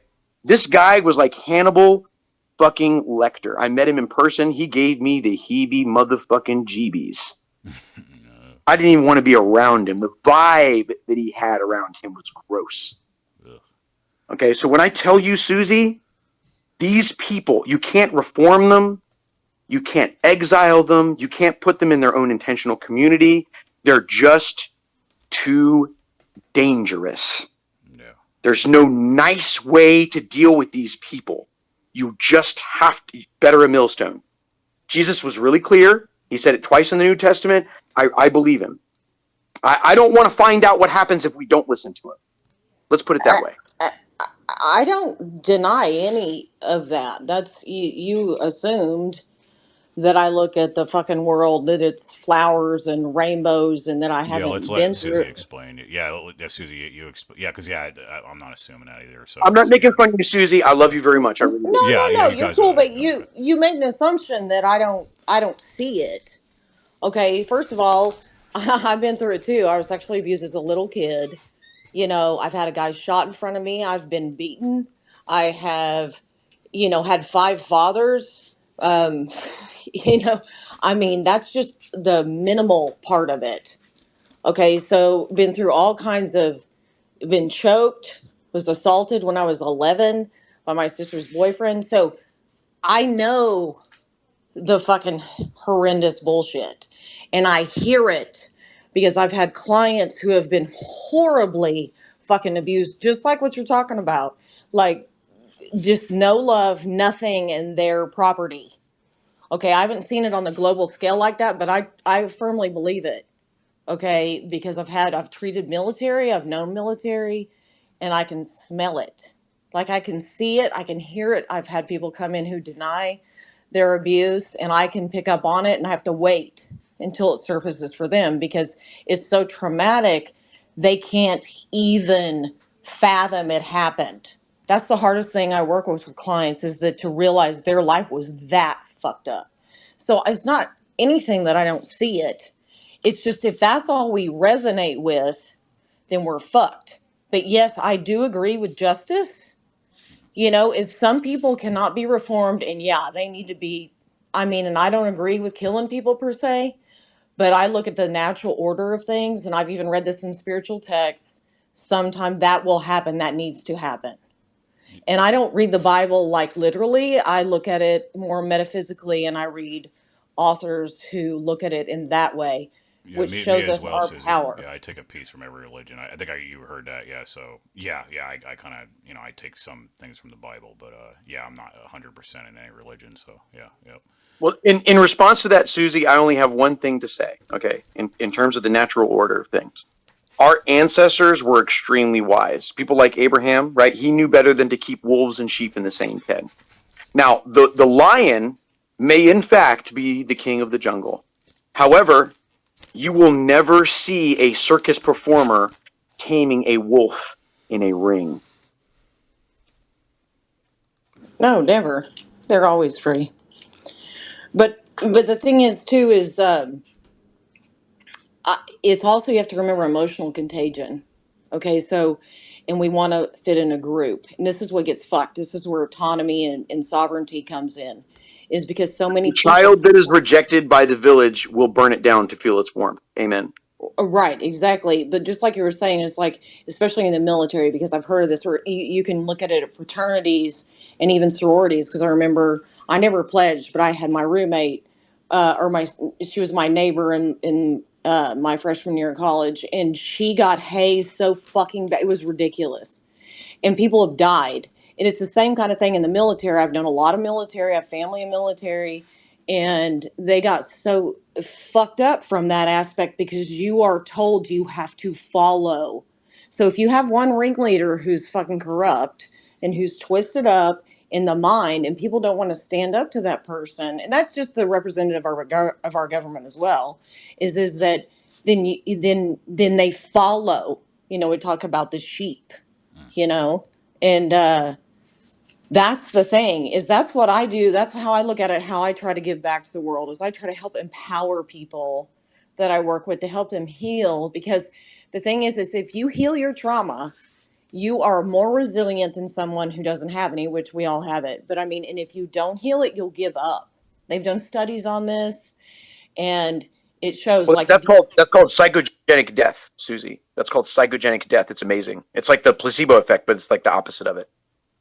Right. They just give up, you know, because they don't have any other reason, but it's just because they haven't processed through their stuff. So that's the thing, is that empowering each individual, you know, to be themselves and stand in their power. Because if we stand in our power, we're not in force, because, you know, force is below courage, which, like, Hitler was in force, Churchill was in power, you know what I mean? So that's why Hitler couldn't overtake him, you know? So if you stand in your power, we can't be overtaken. So, but the only way we can really shift that, in my opinion, is that to do it in the individual. Then those individuals collect with the other individuals who've done the same, and then that energy shifts the whole fucking paradigm. Because we are in a twisted up level of the game. I mean, we really are. I agree with you 100%. I'm Well, not let me saying. give you some facts. Let me give you some facts. Because this isn't meant to be doomer mentality. This isn't meant to like put anybody down. This isn't meant to scare anybody. It's just meant to be factual. Okay. In 15 years, 2/3 of the world population will be dead from old age or disease. Let me be clear. The boomers are not well. They're not going to make it. Okay. And because of the effects of the wolves, the parasites on our civilization, the 30%, right? Because of what they're doing, it's undermining the efforts of the other 70% of we the people, right? So not only are we going to lose 2/3 of that 70%, okay, but we're also going to be losing time because, just like you said, over the course of the next 15 years, we have to heal from all the wounds that have been created by our mutual enemies. So that keeps us from making real progress in the world because we have to focus on getting better. You see what I'm saying? So now we have like two fronts that are basically working against us. Meanwhile, our enemy is still free and they're still working against us actively. So my suggestion, and this is a military strategy, it doesn't sound nice. It doesn't sound kind. It doesn't sound like it's the right idea right off the bat. But I'm here to tell you, if we do not exterminate this threat to our civilization, we will not survive. We have to kill every last pedophile on this fucking planet. It sounds like an awful idea. It does. It makes me sound like some kind of tyrant, like Mao, okay? But unfortunately, we have reached a point where our survival is more important than our humanity. Well, case by case, yeah, with evidence, yeah, I would agree, Prez. But yeah, I mean, I'd give them a trial and all that. But yeah, I mean, I kind of agree because we can't have innocents being Olin, harmed. Yeah. I love where your heart is, brother. I really do. But we are at war. We do not have time or resources to drag these people through a trial and give them exactly what they fucking want, which is to turn a percentage of the population onto their side so that they can drag this on further and stay alive longer so they can continue to be a problem to our civilization. Yeah, but man, So- the problem with that I'm is gonna say this one more you way. can hurt an innocent. See, Yeah. if you could kill an innocent, somebody that is not guilty, and you don't have a trial, and that's where I'd have a problem. That would very disturb myself. If I would not want to kill an innocent. Let me give you the bad news. A child, a completely innocent child, starves to death on this planet every 2.5 seconds because of these people. Oh yeah. The innocents are already dying, and they're already going to be dead in the next 15 years. 2/3 of the world population dying off due to the effects of these people and their obvious meddling in our world. Okay, right? Those are the innocents dead.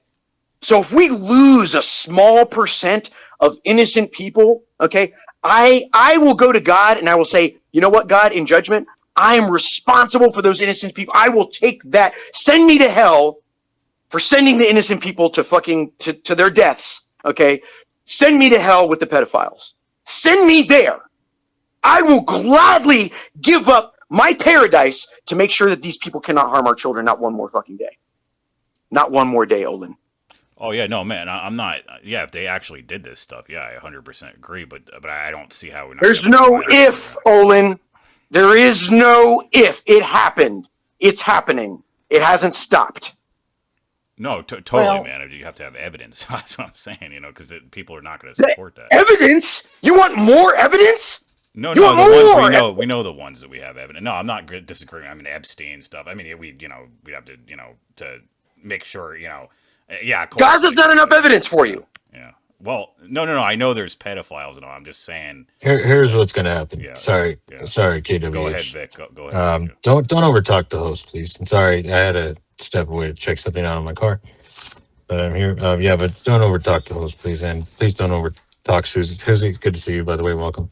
Um, uh, Conduct yourself like a gentleman, please. I understand what you're really good at. KWH, I'm gonna throw it back to you. Oh yeah, man. Yeah. I was just I don't know. I think Prez might have left here, but yeah, I was just saying. I mean, we definitely need trials and evidence because like I said, you can kill an innocent. So I had this debate with my friend. So I mean, I think that's a little bit. Yeah, a little bit of. I mean, Prez has good ideas, I definitely, but I think that's a little extreme. I mean, because yeah, so that's my point. Vic, yeah, actually, I wanted to. What do you think about some of the some of these topics that we're talking about here? Keywords. It's keywords, and it's said in public for a reason. Yeah. Meaning, well, you're marked now.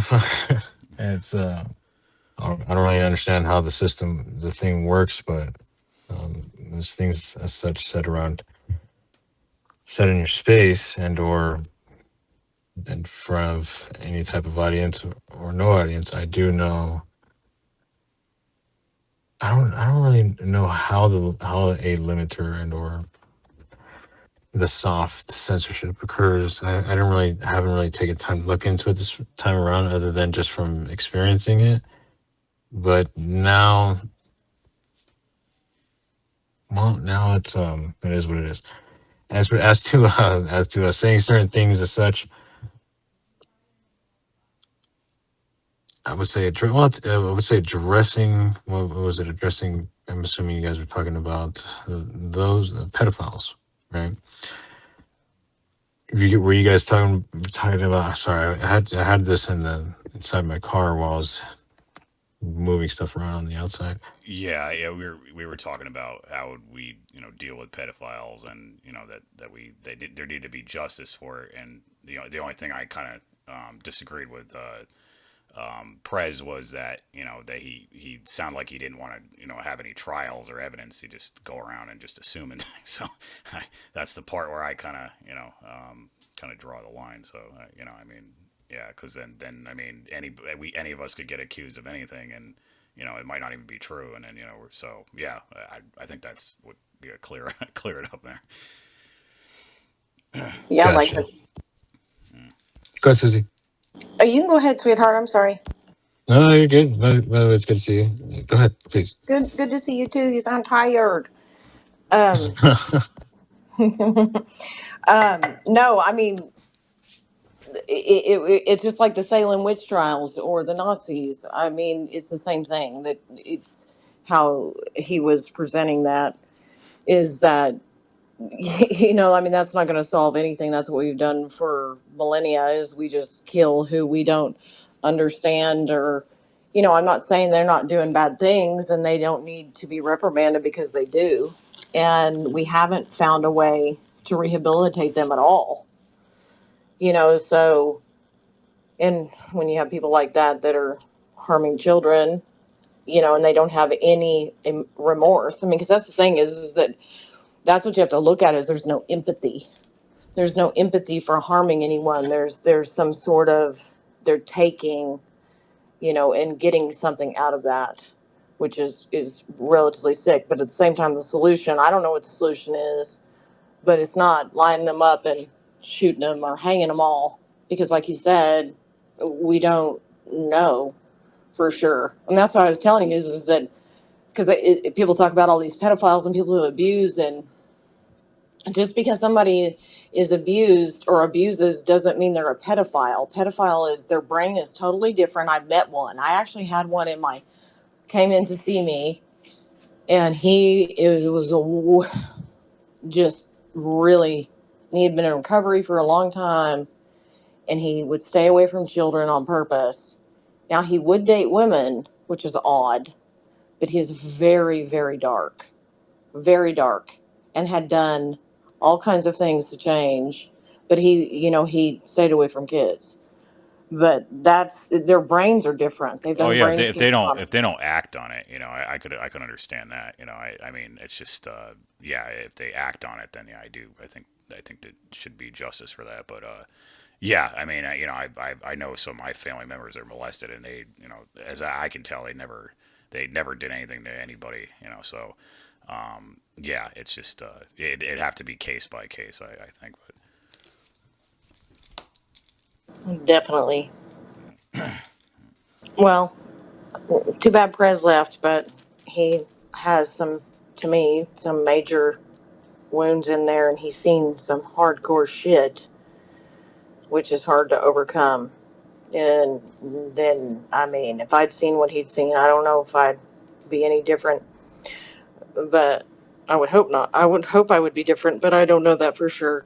I mean, I've seen some hardcore shit, but not that in that mass scale. So, but I understand advocating for our kiddos. Yeah. Yeah, it is important. I mean, because that's one of the things that they allow so much in our society. Especially now that it's just it disgusts me too. I know his anger. And I totally agree. With them being hung after a trial or something. But it's just like it's just again we can't like I just don't want to do the extremes either. I'm trying to have a balance of trying to even with when we were talking about the Old Testament, how chopping someone's hand off or stealing. I think I think that's a little extreme. Mine was more even exchange, not you probably take something from them and double charge them, or or for the inconvenience. But to take a hand, I think that's a little extreme. So I'm trying not to. And that's the scary part. Like a lot of people, I'm not saying exactly, Prez, but a lot of people have extremes, and that's what I'm a little worried about, because I'm even worried about, since I'm open to all religions, I'm always wondering, actually something I'm thinking about putting in my third book about how the religion, not balanced people, but religious fanatics start going after people like me and the main character, and they start, bringing back the burning the witches, or the warlocks, or what they call it. So it's kind of like, yeah, I kind of, trying to balance it out. But this world is really extreme and, both ways. So, it's a little scary. So. That's really cool though that you're going to want to bring in the different religions because, I have a multifaceted belief system. I don't believe in one way at all. Mm-hmm. And, I used to hate Christianity because of how I was treated when I was young. And like the word God was really hard for me. But then I realized now I call it God just because, that's just easy for me, but I don't have that hang up.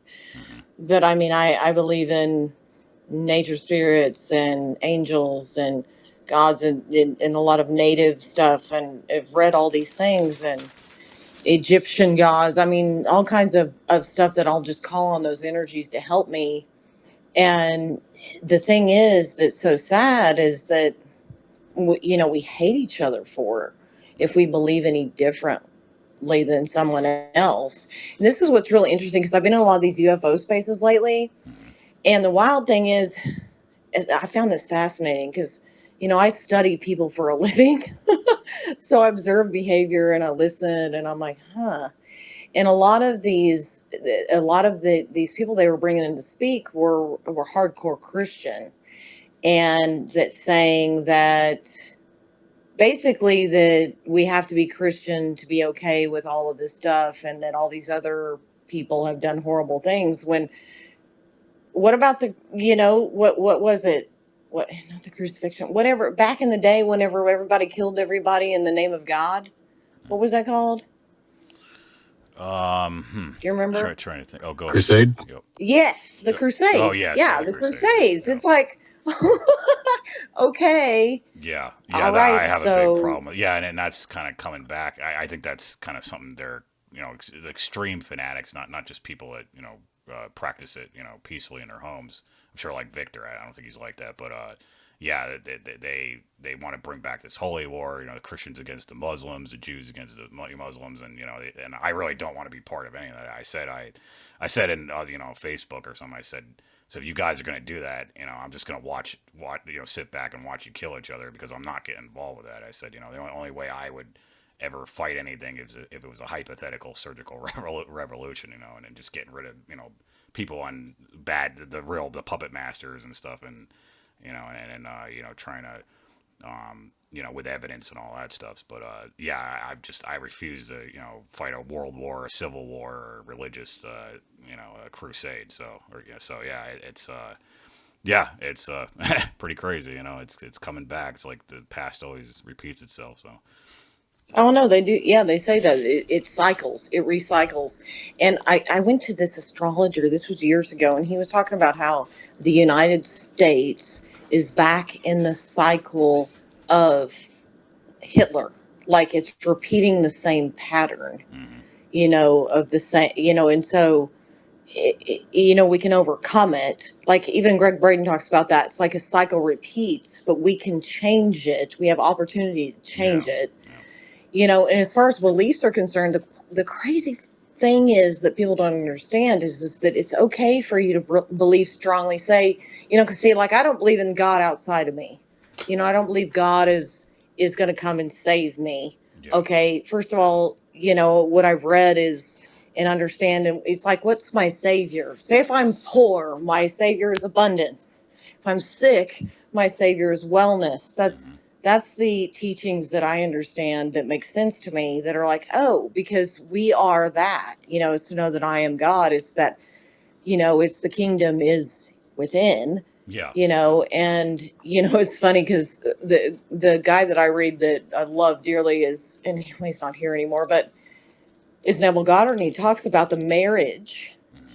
because we take it, a lot of people take it literally in the Bible as far as the man and the woman, that the woman serves the man, this kind of thing.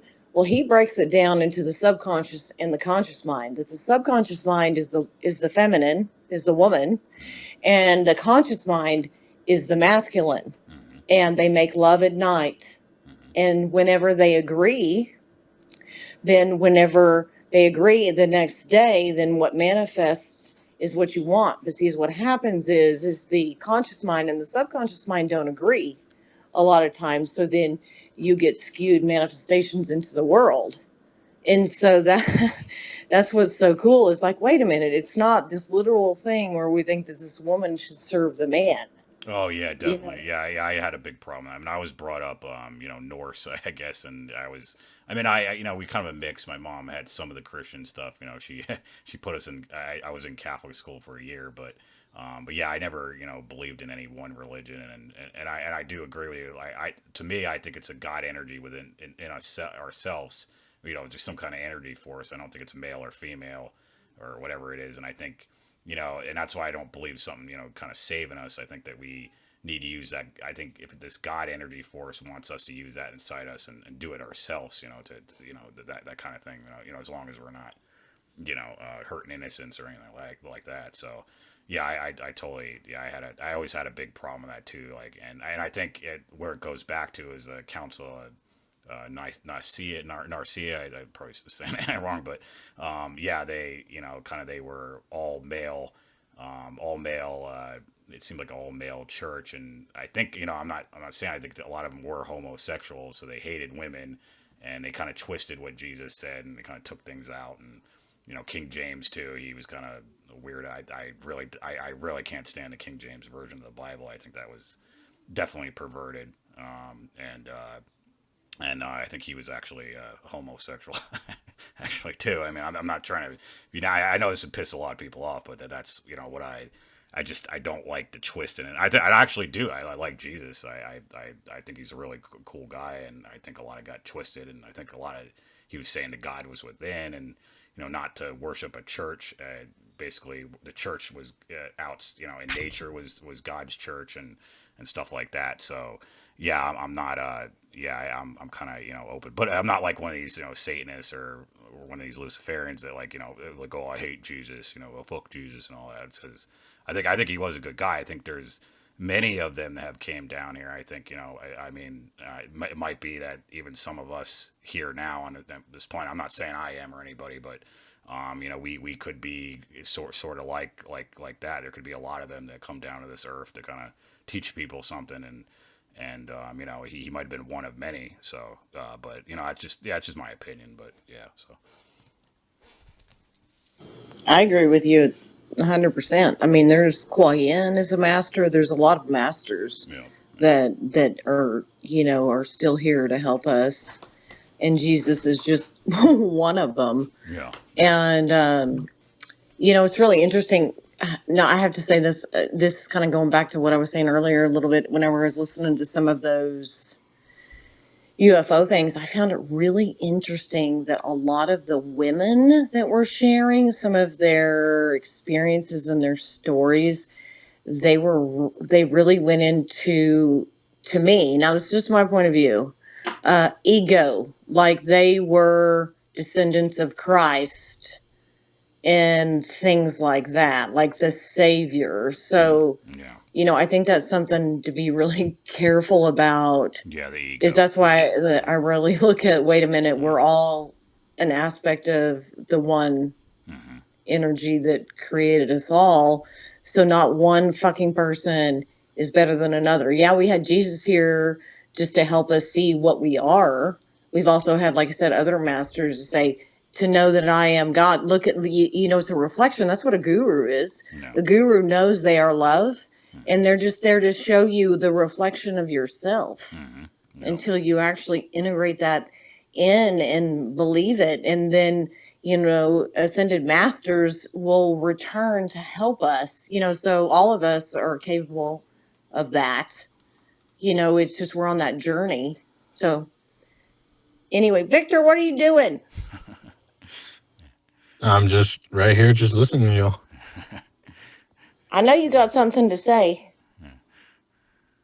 Yeah, good to see you. Are you all right? You sound funny. Yeah, I'm doing good. Actually, it's like really hot. I'm sitting down, and I was like, oh my god, Well, it's I hot need as to. hell over there, huh, Vic? Yeah. I'm sure. Yeah. Yeah, It's yeah, that's one thing I used to live on the East Coast, and yeah, I used to hate the humidity, man. Like it was just like you basically had to have air conditioner like like all the time because especially at night, even at night you didn't get a break. At least here in Oregon, when it's hot, pretty hot in the day, but then you get that nice. It starts to go to 50 around 1 a.m., 12 p.m., 12 p.m. or something, 12 a.m. So you get like kind of a cool down. So, but yeah, that's I bet that's kind of way different in California what you experience. So oh yeah, it definitely is. I mean, and like over here, like I'm in Michigan for a couple of days hanging out. One of my friends, and it's cool. It's cool. It's another old school town area where he's at.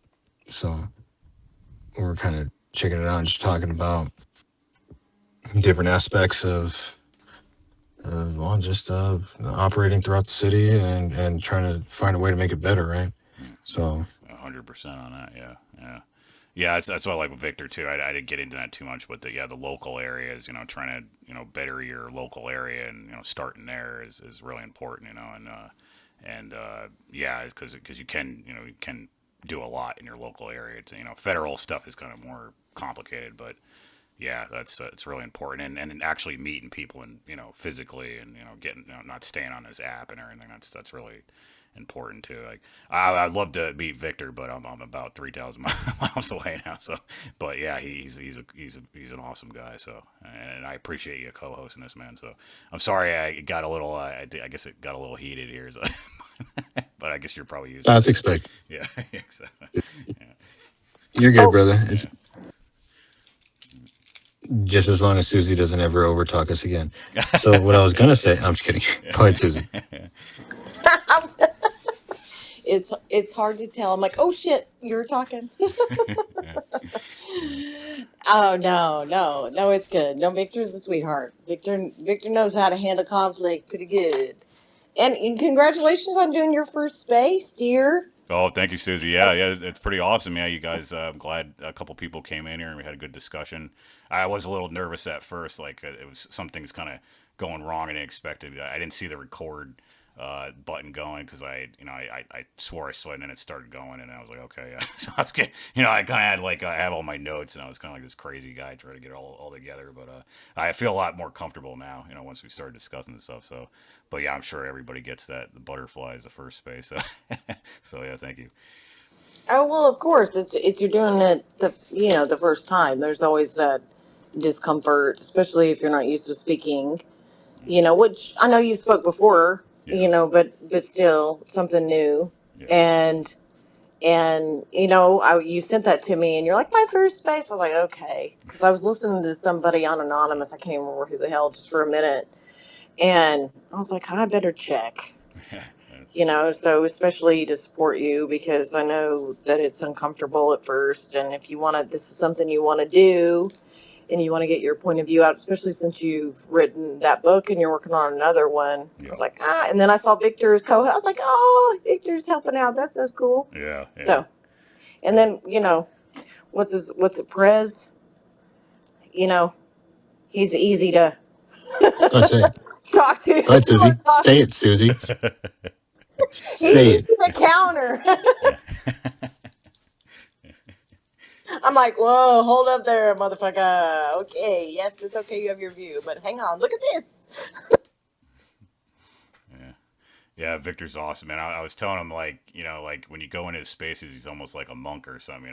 You kind of like even when I'm kind of angry, like other spaces I might take the anger with me, but when I come to Victor, it's just like a calm peace. You're like you don't want to you just don't get this.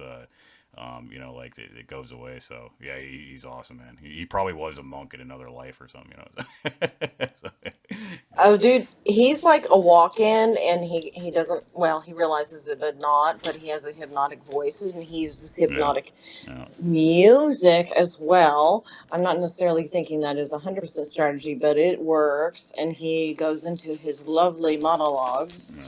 Yes. So I have to be careful because I'm like, I don't 100% believe the way he does, but I love him dearly because he's awesome.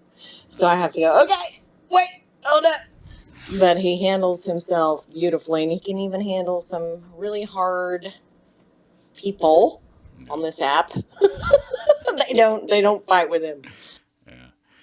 Yeah, I mean, Right, Victor? Prez does have some good ideas. Like, I definitely, but it's just, yeah, I mean, it's sometimes it's just, it gets a little extreme, and you kind of try to balance, keep some balance, but, but yeah, he's a cool guy, but yeah, it's, his trauma and everything. I'm sure that kind of goes. Oh, I'm talking about Or.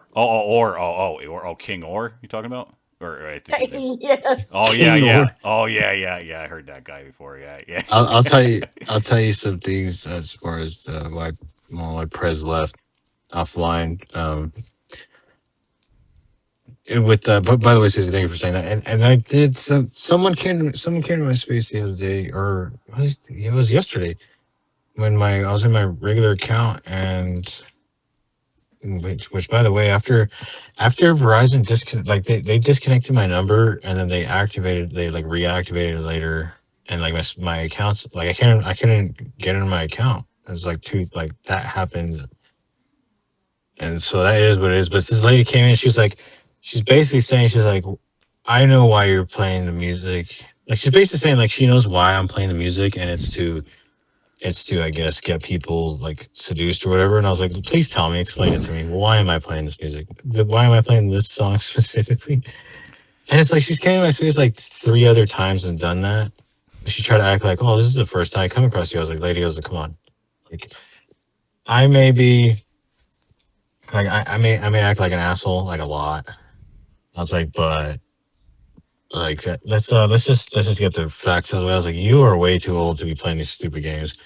I am, too old to be playing these games, to play along with these games. Like, let's just be honest. And then she didn't want to admit it. Like, it was the weirdest thing ever. She just didn't want to. She'd be like, "Hey, you know what? My bad.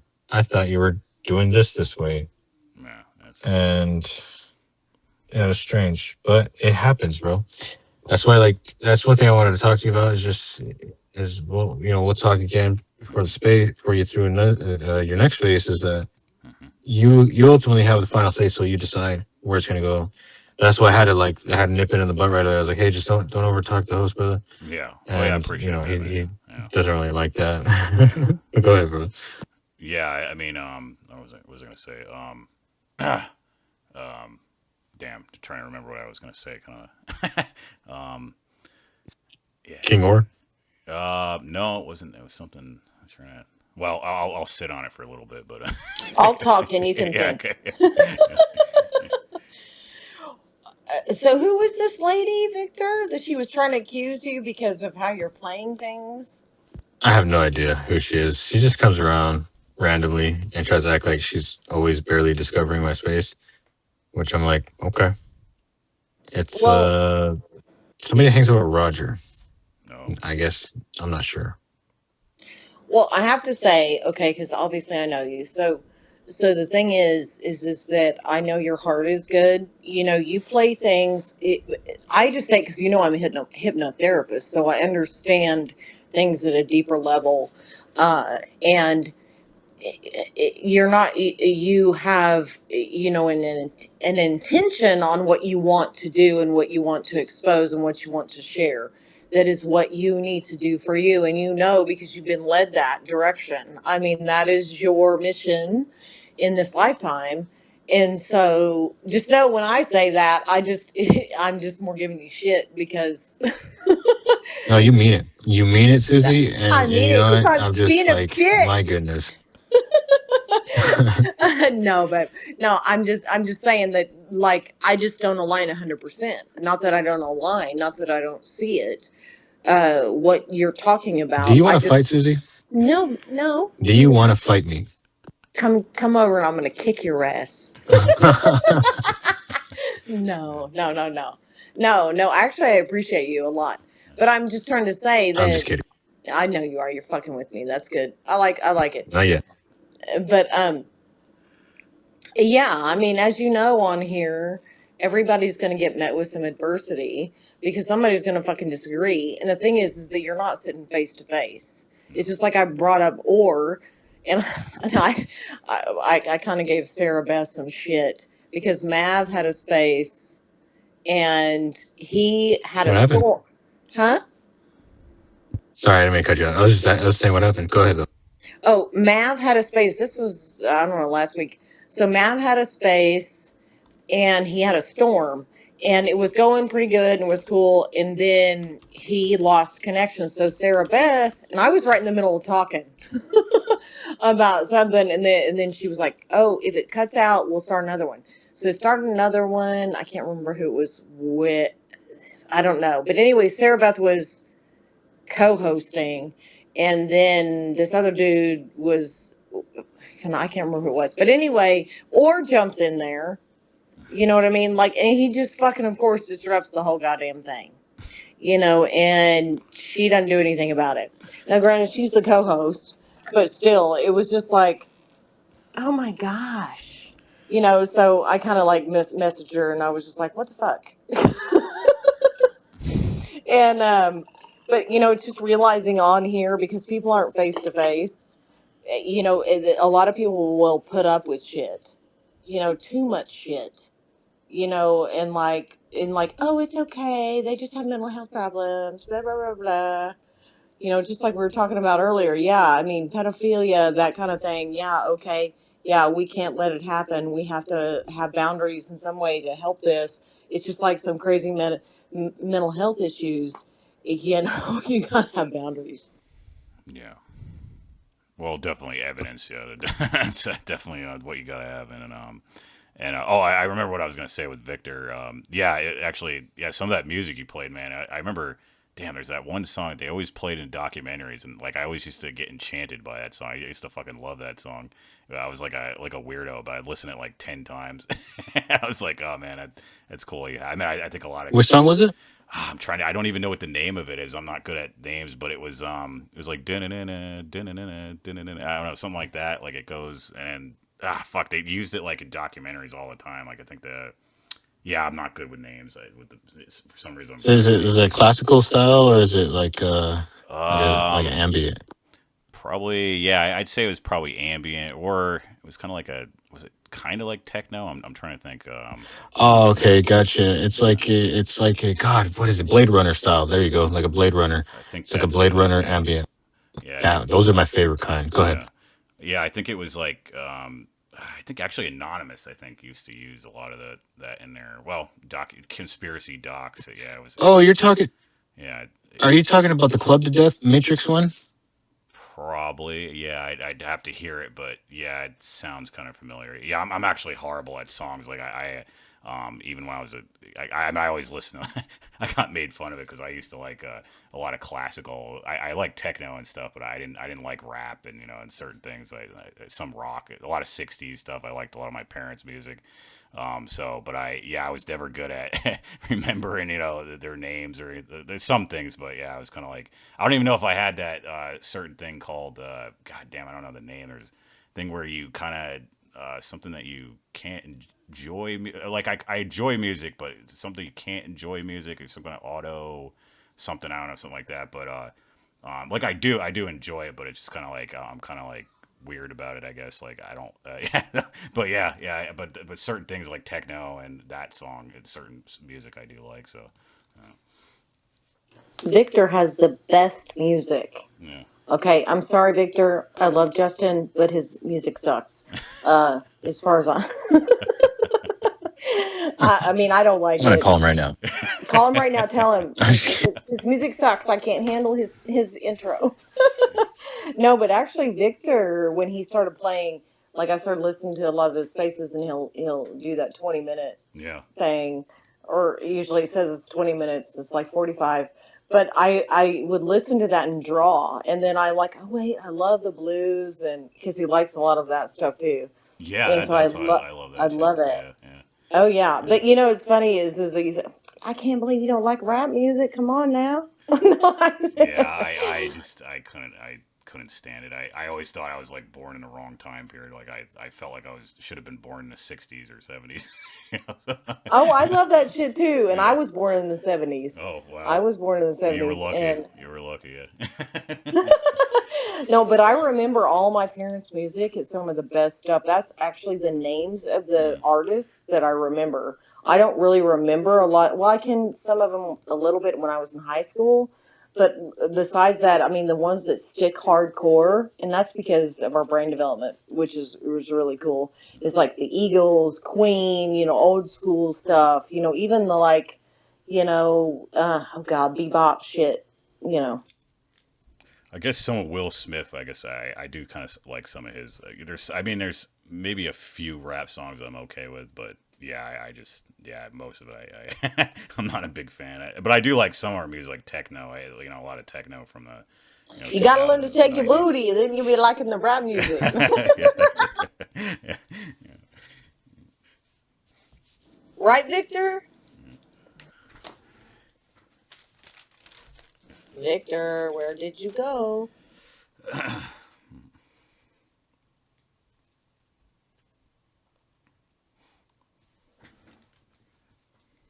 He's probably washing his car or something. Yeah. He loves to wash Yeah. his Yeah. car. It's his de-stressor. Yeah. Washes his car all the time. Yeah. It's beautiful. Yeah. Oh yeah. Oh well, fix there. sorry. Oh, that's okay, man. Yeah, go ahead. Yeah.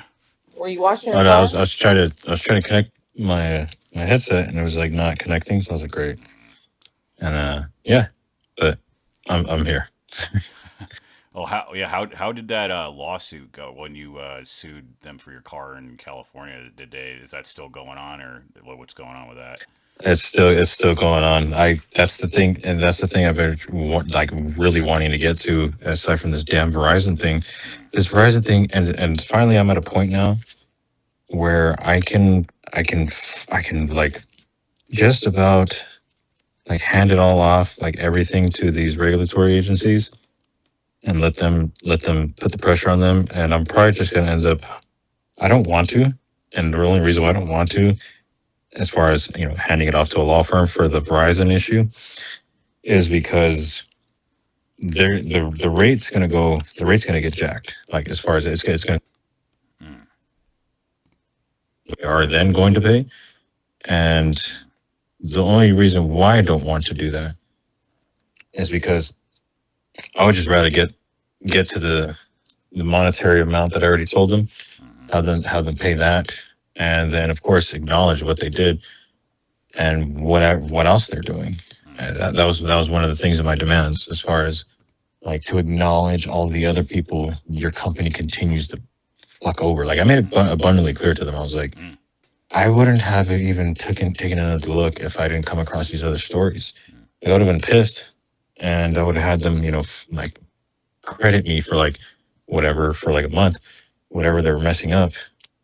But the more they messed up, the more it caused me to look into everything. Anyways, with the Firestone, I still have all of my stuff there. I'm just trying to find an attorney or a law firm that can follow through with keeping the pressure on them, because everything's there.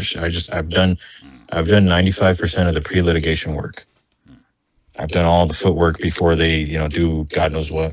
It's just a matter of getting them to keep the pressure on them, and I can't find a good an attorney to do so, or a law firm to do so. So that I'm hoping to get back in motion, I would say in about 2 weeks, because this thing, like I said, this thing with Verizon, it's literally taken up my whole day, every single day for the past, ever since I've been out here, and this way.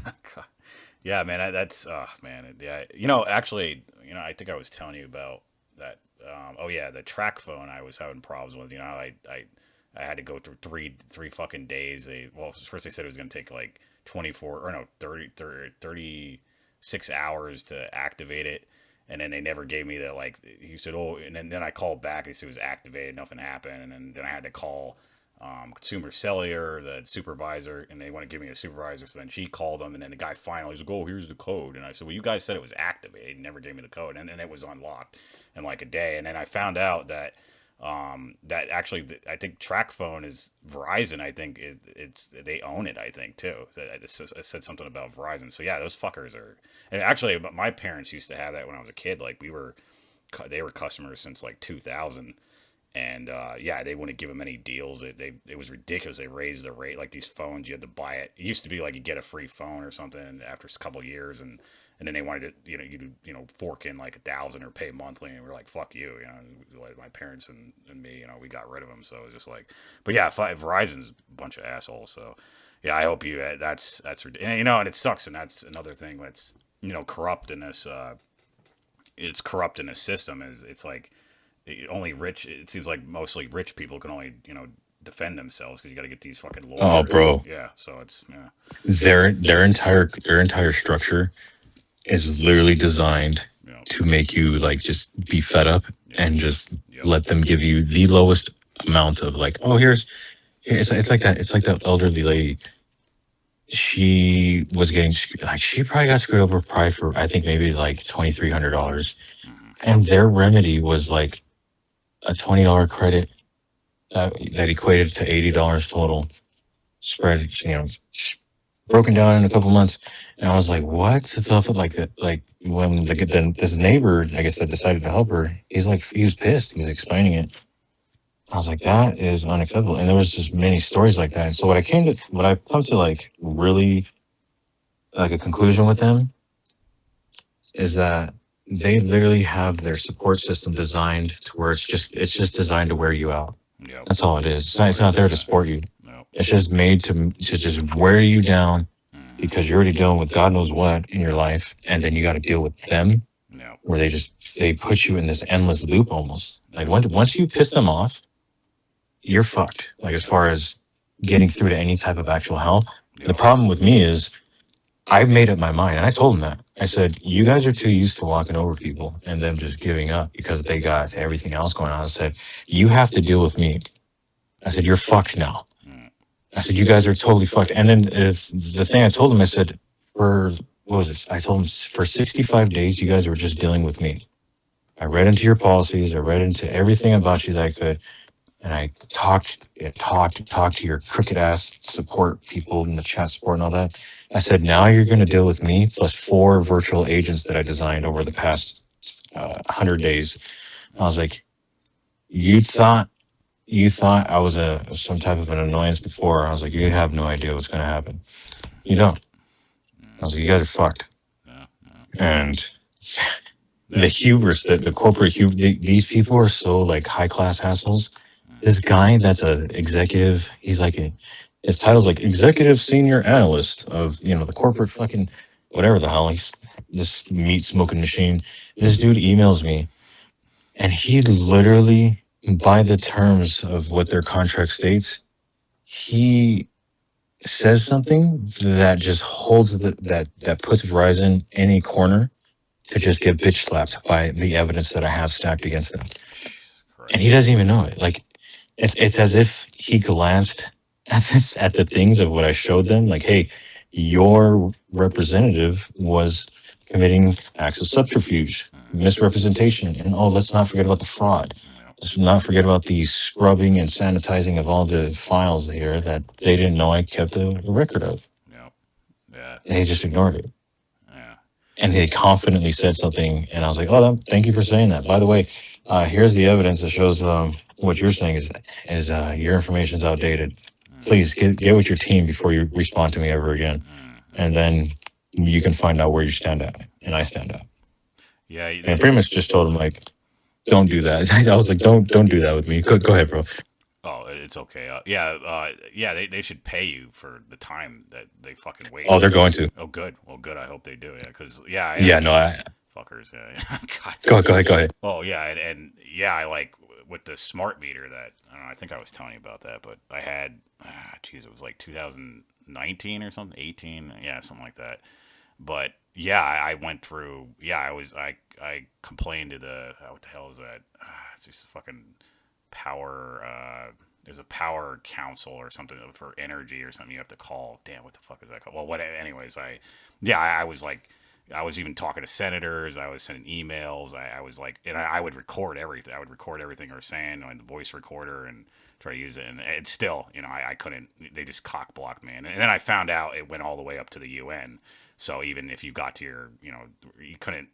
UN was the one that tells these congressmen and senators, this shit, and then they fought, they kiss their ass. So it's like it's impossible almost to get any justice for it. So, but yeah, they had that goddamn thing on there for 6 months, and I swear, I mean, I was just going, I don't know. I think it's partially what happened to my wife. I partially think that's what drove her nuts because it was right next to her. It was kind of like on the wall there, our bedroom, and I think it was fucking just beaming us, and I couldn't sleep very good. I was getting like ringing in my ears and shit, and oh man, I just wanted to hypothetically kill him, man. I wanted to I was just so freaking mad, but yeah, it's and then later on, yeah, we finally got like one that wasn't a smart meter. I didn't get what I wanted. I wanted the analog meter because that's the one that doesn't have like any completely clean, it doesn't have any digital stuff or anything.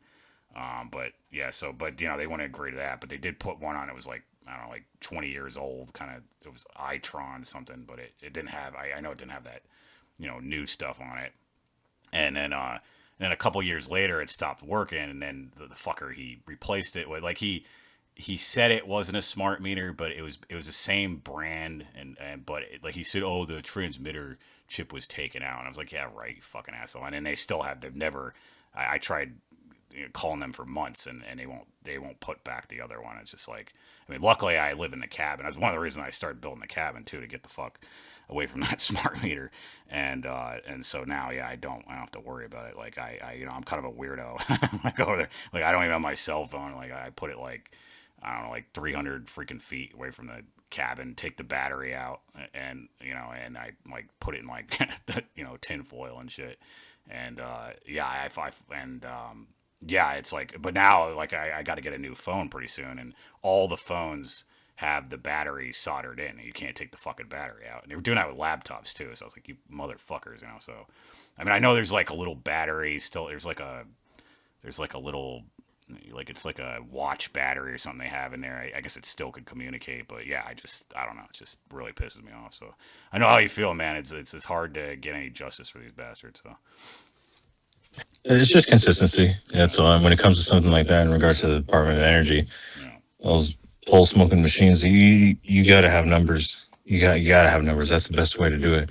With this, I've like with my situation, what they're doing. So basically, which I'm assuming they did. Their legal department probably told them to shut the fuck up, like stop responding to Mr. Perez. Like, are you stupid? Like every single time they responded to me, it was like they were literally just doing the dumbest thing. yeah, The most. It's like yeah, it's as if they. It's like the one thing in the the legal department, the internal legal department, is just like make sure those managers and the directors do not ever do this. And it's like they would go do that and then just do it and then do it in writing to me. I'm like, oh, like, and I'll tell them. That's what I told the last guy. I was like, as a professional courtesy, I'm going to advise you to just stop. I was like, you don't realize what you're saying. You may be an executive senior analyst. I was like, but you are now hurting your company, good sir. I was like, I pretty much told them in the nicest way possible. You are not paying attention here. Like, go fuck yourself, and then come back when you're a little more level-headed and we can talk. So he finally made it clear, like, okay, we're gonna go through what they call arbitration, which I'm like, right. They don't realize, and they did something scandalous. They freaking cut my phone, dude.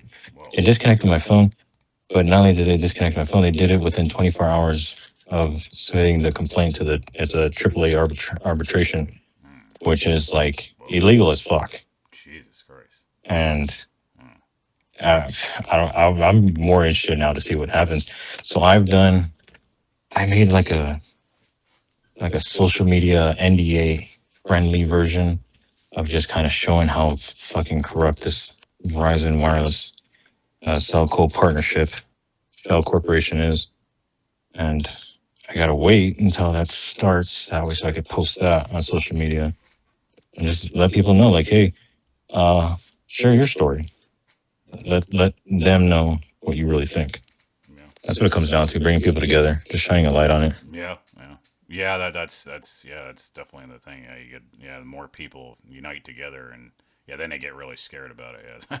Yeah, that's one thing I was going to add to this space is I don't think I covered too is like a lot of these even the nationalist groups and the other extremes. They want to they want to go against one race or whatever. And I know like there's bad Jews, there's sexist Jews that are really bad. I agree with that, but like not everyone. It's like case by case. I mean, there is good Jews like fighting against it, and these guys they're just it's exactly what the elites want. They just want you to fight with all these different people and religions and everything, and then you just you never go after the people pulling the strings. So it's like it's complete retard. So I was in one nationalist group and just talking. I said step A is at least you got to unite together against these people, like everybody, and then yeah, maybe settle your differences after. But it's like you got to you got to do step A first. You can't just be fucking around. I don't know if that's like on topic, but it just kind of reminded me of that. It's just like just this stupid. People really do need to unite, and it's something I say that with the Native Americans, that was one thing they kind of did wrong. Is I heard is even the tribes want to unite against the white man, Europeans coming in. So it's some of the reason why they lost, and yeah, it's a big problem. The more people need to come together, and I know you've been talking about it too, and I've been in these local areas, and I think now that people it's kind of getting down to their food and their rent and stuff. I think they went a little too far, so I think we probably will get more people hopefully awaken to this, and we can unite together and get rid of these, or do something about these bastards. So and yeah, especially with I think that's one thing that should be added to the Constitution too. I think there's I forget which amendment. It's excessive bail, stuff like that. But the right to an attorney and all that, and it's just ridiculous that I mean, I know you can probably get around it, but it's ridiculous that you have to be rich to fight these people. That should be added to an amendment to the new republic. That's something like that you don't have to be. Everybody has a fair. You don't have to have money to fight these bastards. So So yeah, that's one thing. Man, I wish that was not true. But at the same time, the thing is that's how we beat them. Fuck them and thrive. Yep. You know what I mean? Like thrive, Yeah. thrive. Figure out a way, whatever is your gift, because we all have gifts. We all, and they may be similar gifts, but if we sit in our gifts and we actually manifest those, whatever they are, Yeah. and create from those gifts, Yeah. then we live in abundance. Yeah. And then we overcome their bullshit. Yeah. And I agree, it sucks Yeah. that it has to do with money. Yeah.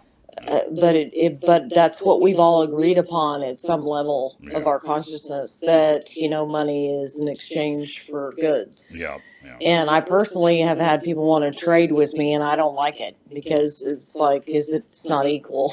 Yeah. So, That is the but like, problem with the barter. Yeah, yeah, I know what you meant. Like it's kind of like, yeah, they're gonna give you some, a couple pieces of corn or back corn, but and then yeah, and then you give them, I don't know, like say you're giving them a car or something, and you're like, okay, this isn't really, but yeah, I definitely could see that. Yeah, and that is like something.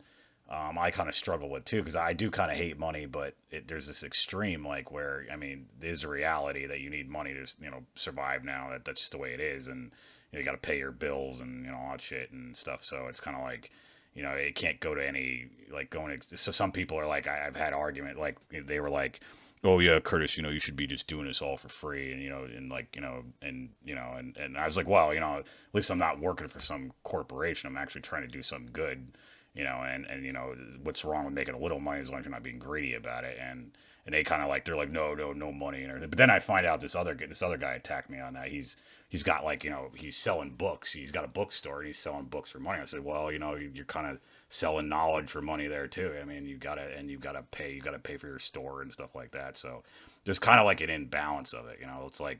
It's like the left and right path. Like either one is, both of them are kind of extreme and unbalanced. So you can kind of, if you're not in the middle, like a balance of that, you can kind of, yeah, it can get real bad in your life. So I kind of experienced that, but it's just, yeah, that is a reality. I mean, hopefully in the future, maybe that's not, something, but yeah, right now you got to keep it balanced. So I think that's what you were saying, Susie.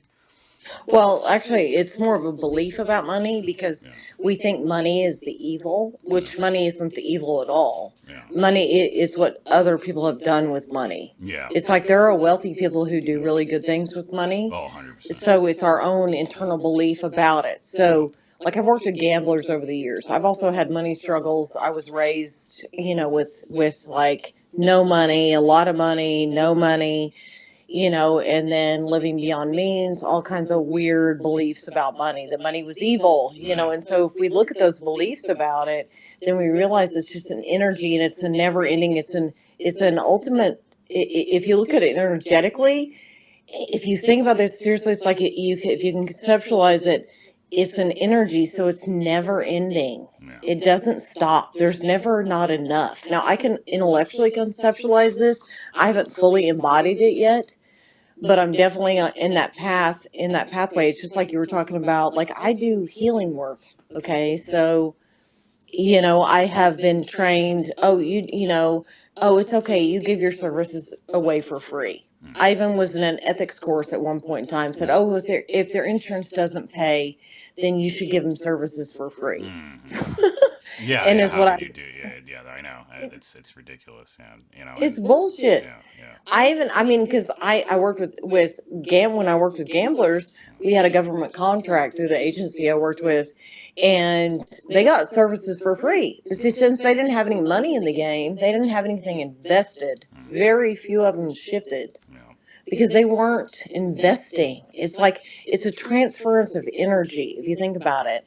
So that's the thing. It's to give and to receive. If you don't know how to receive and you overgive, that's where we fuck ourselves and think we're totally in lack. We don't have enough. And that to me is the biggest fucking impression upon humanity that we have ever done, is that we don't have enough. We aren't enough. That we aren't that which we seek. We are that.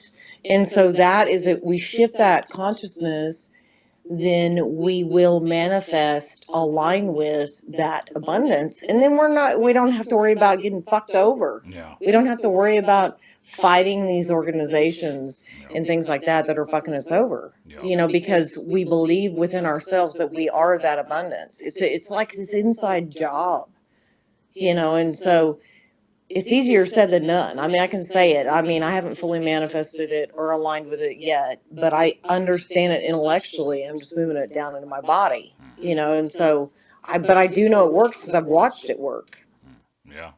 Yeah, there was this law here, or I mean, there was this on the ballot. They were trying to get people to vote to, double tax the rich or something, and it was only like it was people like just billionaires, and that's really not that rich anymore. Like you're a millionaire, like it's not. And I was like, yeah, well, why should they pay more? They should pay a fair tax, fair tax like everybody else. And I voted no on it because I'm like, yeah, I don't have any envy for people to make money the right way. Like I have no problem. There are rich people that do the right thing, so it's like kind of, yeah, these people got this attitude with them. And, I mean, even my parents, they were kind of middle class, high, I mean, a little rich. I don't know if to call them rich, but, they had a good amount of money. And yeah, they didn't do messed up things to get it. So it's just kind of like, yeah, it's just, yeah, it's ridiculous that, yeah, it's two extremes with that. Yeah, it's kind of like, yeah. So, but yeah, if you're doing really bad stuff to get it, then yeah, I'd have a problem with that. But yeah, it's just yeah. So I have no envy for anybody that is rich, as long as they're doing it the right way, So, and that's also why like I try to do books and stuff because I kind of had I mean it's ridiculous, but like even the grocery store jobs I kind of got paranoid with because that receipt they give you back to somebody. They say there's poison, a little poison in the ink there. Everybody gets, but it gets so ridiculous that like there are certain things you just can't. It's just not realistic to be like you just be homeless, I suppose. Yeah, it's Well, yeah, if we're that afraid of life, I mean, we're screwed. yeah. So it's overcoming and being curious instead of constantly afraid of what's going to happen. I mean, it's a mindset. I mean, it's just like when we had whatever his name was earlier. I mean, that's his point of view, but it was very, very fear based to me. And that's what I've been working on overcoming, because we can all live in a different reality in the same planet, which is so interesting. And I've had that happen. I realized that during COVID. It's just like I watched so many people freak out, and I had to help them regulate, which sucked. But we're couldn't work and this or that. It didn't hit me in the pocketbook. I still worked. And I didn't get sick. I got COVID before it ever happened. Oh yeah. But my mom worked in the hospital even, and I knew it was a bunch of shit. Yeah.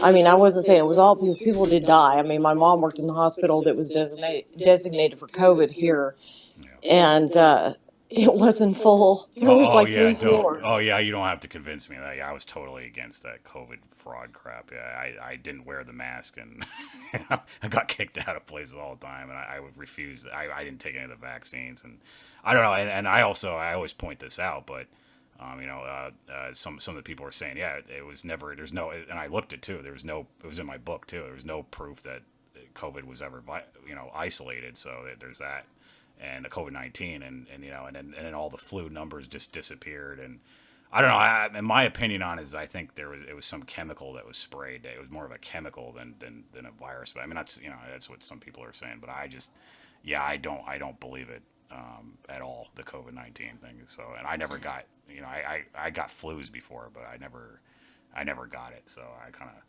Yeah, and like you said, the hospitals were empty, so yeah, a lot of them, so it's yeah.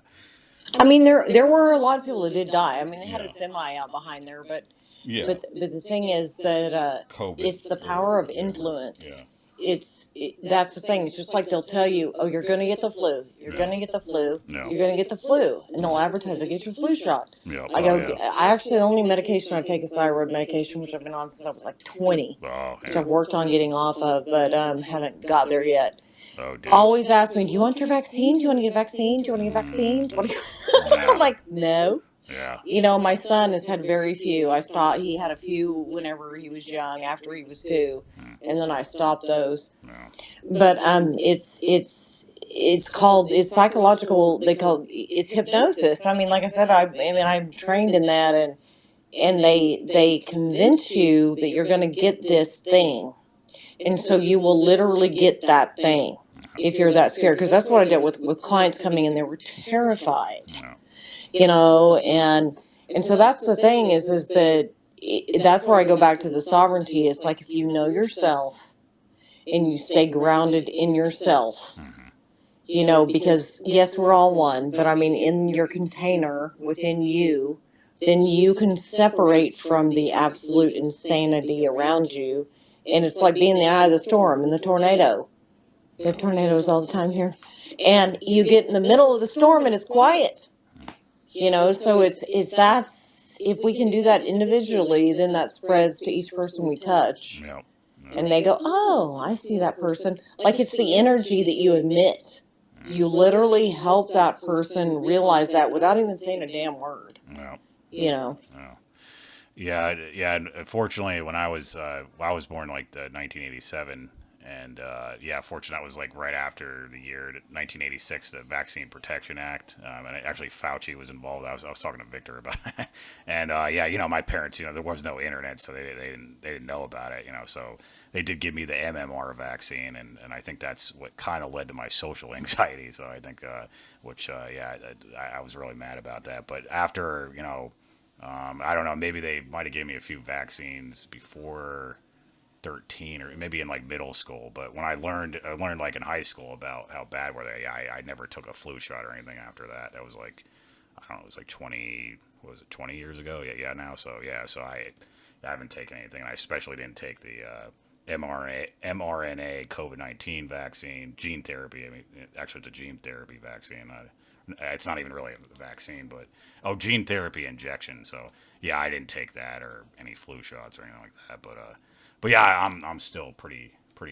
I'll have to say I'm pretty angry about that, and my wife too. I mean, it was worse for her because her mother was she was like giving her medication. She was like 7 years old, and like antipsychotics and all this shit and Ritalin, and you know, that was one thing my parents did put their foot down. Like I remember when I was kindergarten, they wanted to give me Ritalin, and my parents said, "Oh yeah, you can shove that up your ass," you know? and then like because they were saying I couldn't. They said I couldn't sit down, and it was the main reason is because there was this chair that had all this gross chocolate milk or something, so it looked like crap or something on the chair. So no kid wanted to sit on it, and they kept the chair for some reason. So I was like, "Oh no, I'm not sitting on that chair." And then they thought I was like ADHD or something, and so they tried to like almost all the kids they tried to give Ritalin to. So that was one good thing, you know. And my mom, she did, you know, do a lot of herbs, and she gave us a lot of herbs early on and stuff. So she didn't, and she was kind of against Tylenol and stuff like that. She wouldn't do that. She'd let us kind of get the fever and kind of naturally, you know, give us natural stuff like honey and other stuff that she made. So, but yeah, you know, I think I probably healed a lot of it, but it's just kind of, it's something that you know, I mean, I think it really affected my life for a while. I think I would have probably got out there a lot earlier, you know, even, I mean, I knew I talked to my family, but I probably would have got out, you know, doing books and talking and stuff there a lot earlier if it wasn't for that. But you know, everybody has their problems, so, you know. So, yeah. Well, I would say that. Well, first of all, because I have a holistic doctor in my office. We share an office, and she helped me clear some of the vaccine stuff that I had. But then I'm also hooked up to Spooky 2, which is a Rife machine, which helps clear some things as well. But also it's the emotional component. You know, if you clear the anger and the resentment and all that shit, you know, it'll help your body realign. Because, I mean, we can heal ourselves. That's the thing with our fucking medical system. It's like, oh, you can't heal yourself. You don't know how to fucking. It's not that, like, say, if I don't get my fucking leg cut in half, I'm not going to go to the hospital. Because, I mean, there's a place for mainstream medicine. Mm-hmm. But really it's a holistic thing, like you talked about the fevers and Mm-hmm. things like that, is that you're supposed to let yourself have the fever, Yep. because the fever is helping your white blood cells Yeah. fight the infection. Yeah. So Yeah. why do you want to stop that? Yeah. And we're so scared of pain. Yeah. It's like, that's the thing to me, is like the emotional pain. That's what everybody is really afraid of. Mm. If you learn how to feel, you learn how to feel the heaviness and feel all this stuff, because we're so intellectualized. It's like, that's all we do, is we talk about shit, and intellectualize the hell out of it. We don't drop into our bodies Mm. and literally feel the things we've been through. Because if you feel it, because there's way less feelings than there are thoughts, Yeah. because you can go on this diatribe of this fucking mental masturbation of bullshit, and then you're going to feel all of that stuff that comes up with your anger and your resentment and all that. But if you go just into the body and feel what is in there, like with the being betrayed, with all those things, it will clear, and then it will clear the looping thoughts, because that's where we get stuck, because then we're in our head and we're literally floating above our body and not fully embodied. Mm. Then we can't really address things fully, because we're wrapped up, in our past, what has happened to us and things like that. So that's how I do my best to, I teach people this all the time, but it's hard to do it individually, because I can teach it easily, but I understand it deeply, but it's not an easy thing to do. But we're moving into that, Yeah. where we feel, because you feel each other, and so. Yeah, it's like, yeah. I think what you're talking about is the pain body, right? Like when people get, I think that's what my mom said. Like, yeah, people get stuck in the pain body, and yeah. I could admit, yeah, I think I haven't let go.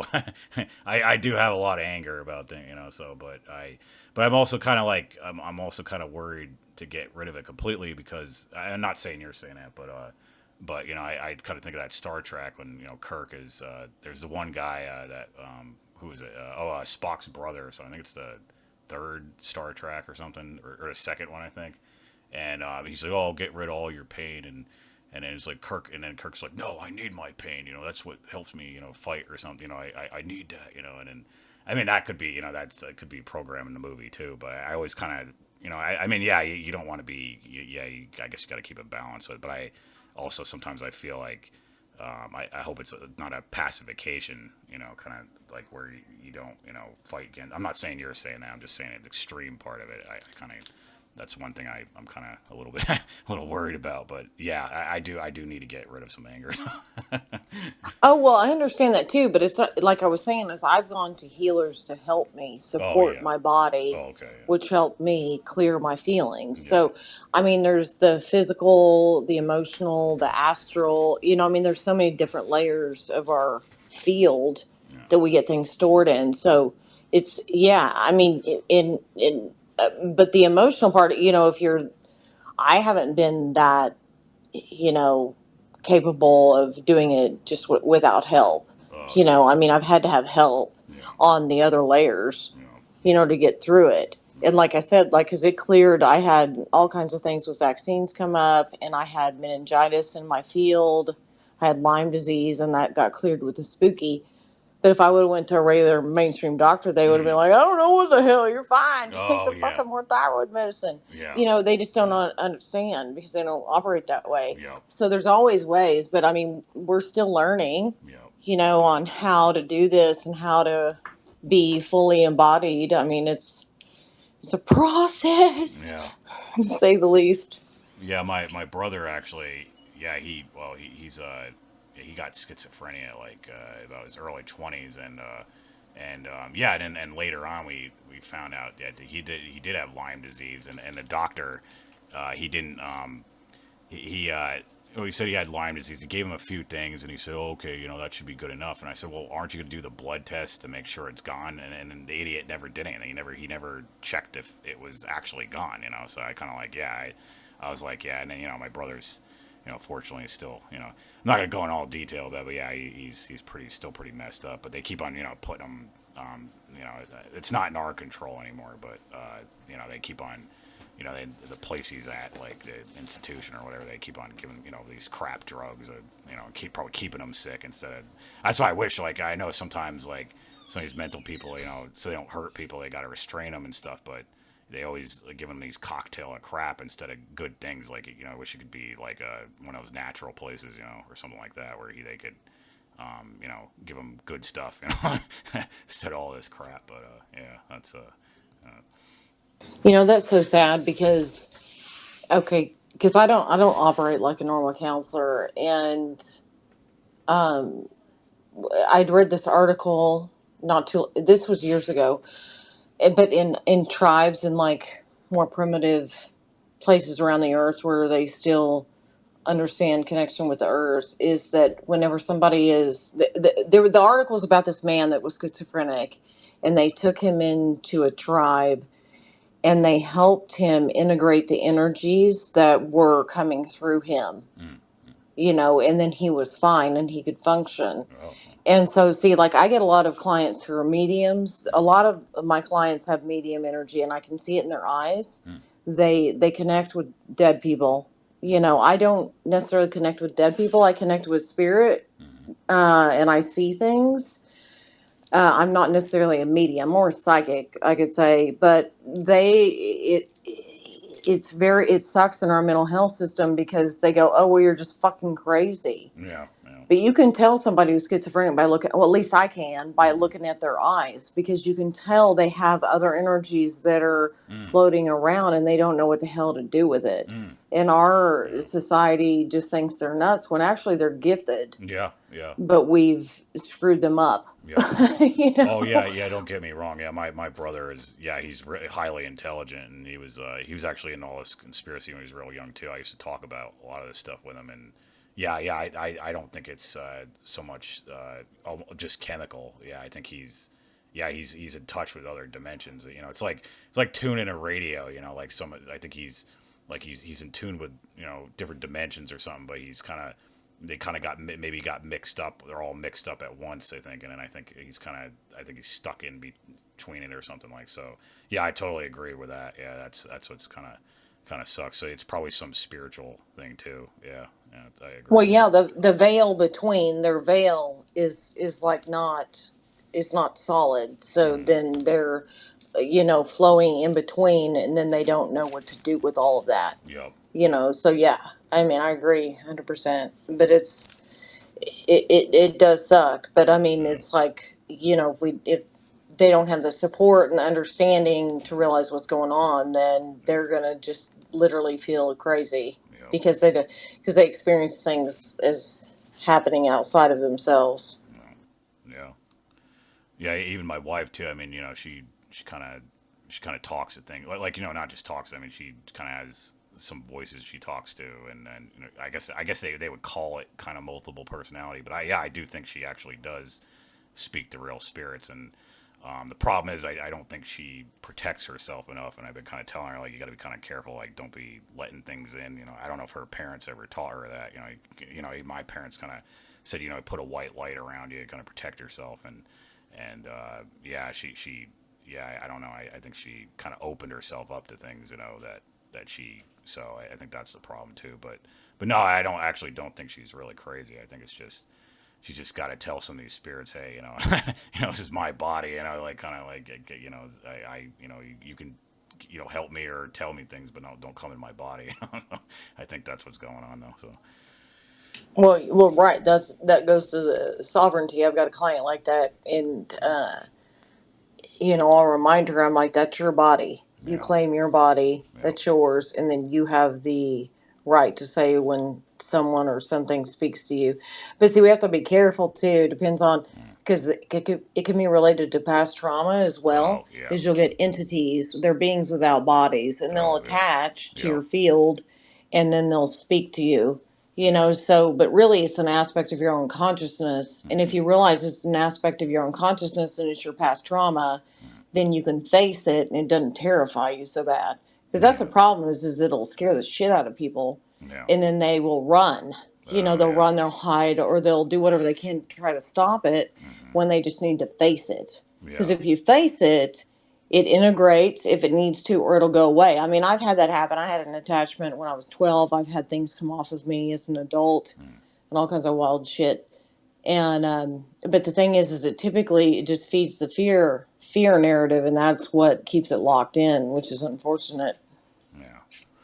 Yeah, yeah, you're actually right. Yeah, there was a lot of abuse. Her mother was very abusive to her. So yeah, there is a lot of yeah. I think it's a lot of yeah, like past trauma that might have split some of her personalities. Yeah, something like that. So yeah, I definitely agree with that. That's yeah. It's I mean, do you know like with your work have you ever successfully healed? I think you've said you might have healed somebody or how that kind of works. How do they how do you if they do fracture their personalities, how do you kind of heal that or attempt to?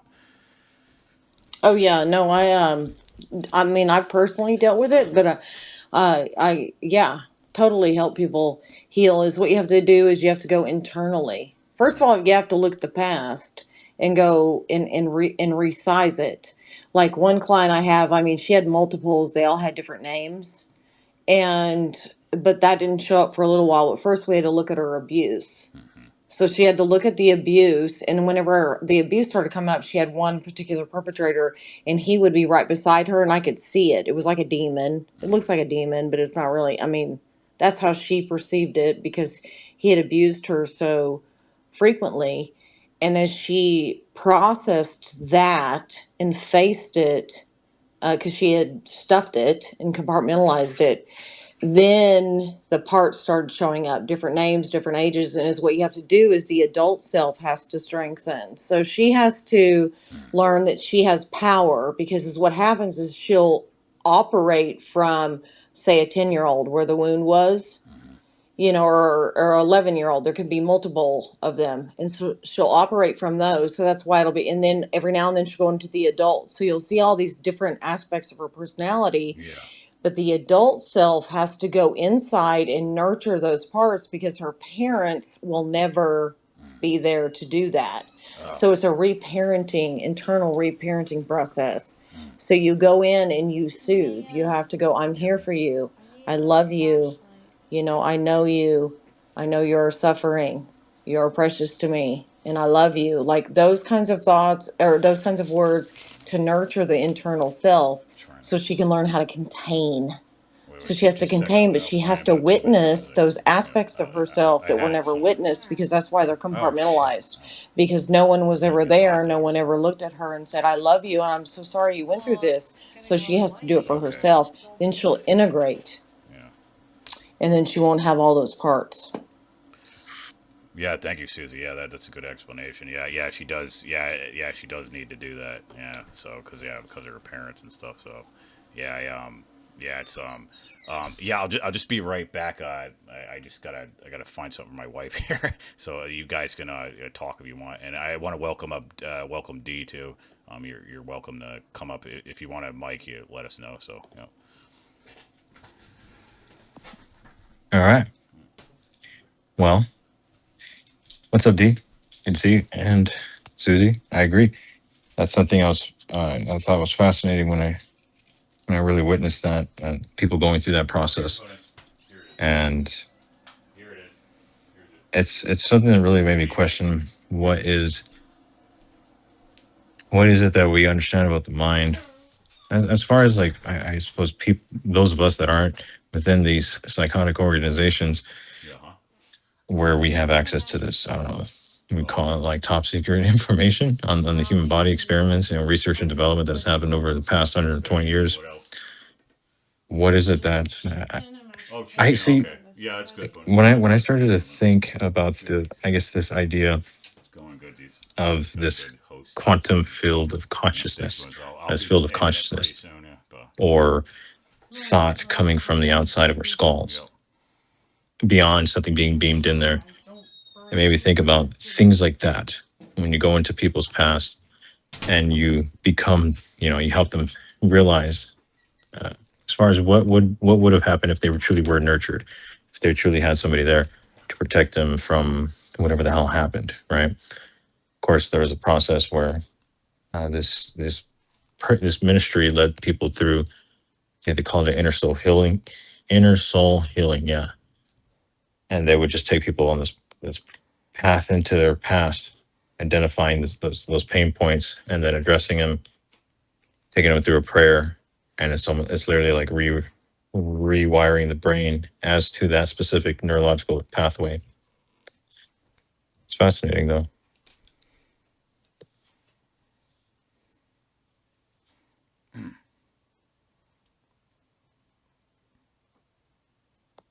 It definitely is fascinating. But it's like we compartmentalize in order to keep ourselves safe. So it's not like it's really necessarily an illness. It's just that it was a way to survive. So, as we evolve, I mean, I think as a species, or as far as humans are concerned, then we learn we don't necessarily have to compartmentalize as much because we can learn we can face our fears and our pain. And, we're so resourceful. We really are. I mean, and that's the problem with a lot of it is that so many people think that it's an illness, but really it was a way to save our lives, like I said. So if you recognize that's what you did, then it's easy to integrate, a lot easier. Because usually people are like, oh my God, I'm crazy. I have this diagnosis. I'm this, I'm that, I'm that. And then they live their life based upon that diagnosis. Oh my God, I'm just fucked up. I have just ADHD. That's what's wrong with me. I just can't focus. No, that's a trauma response because you had to like move your attention constantly because of what was going on in your life. So that's what sucks about mainstream stuff and how it's dramatized, I guess is the best word. Yeah, it definitely is. And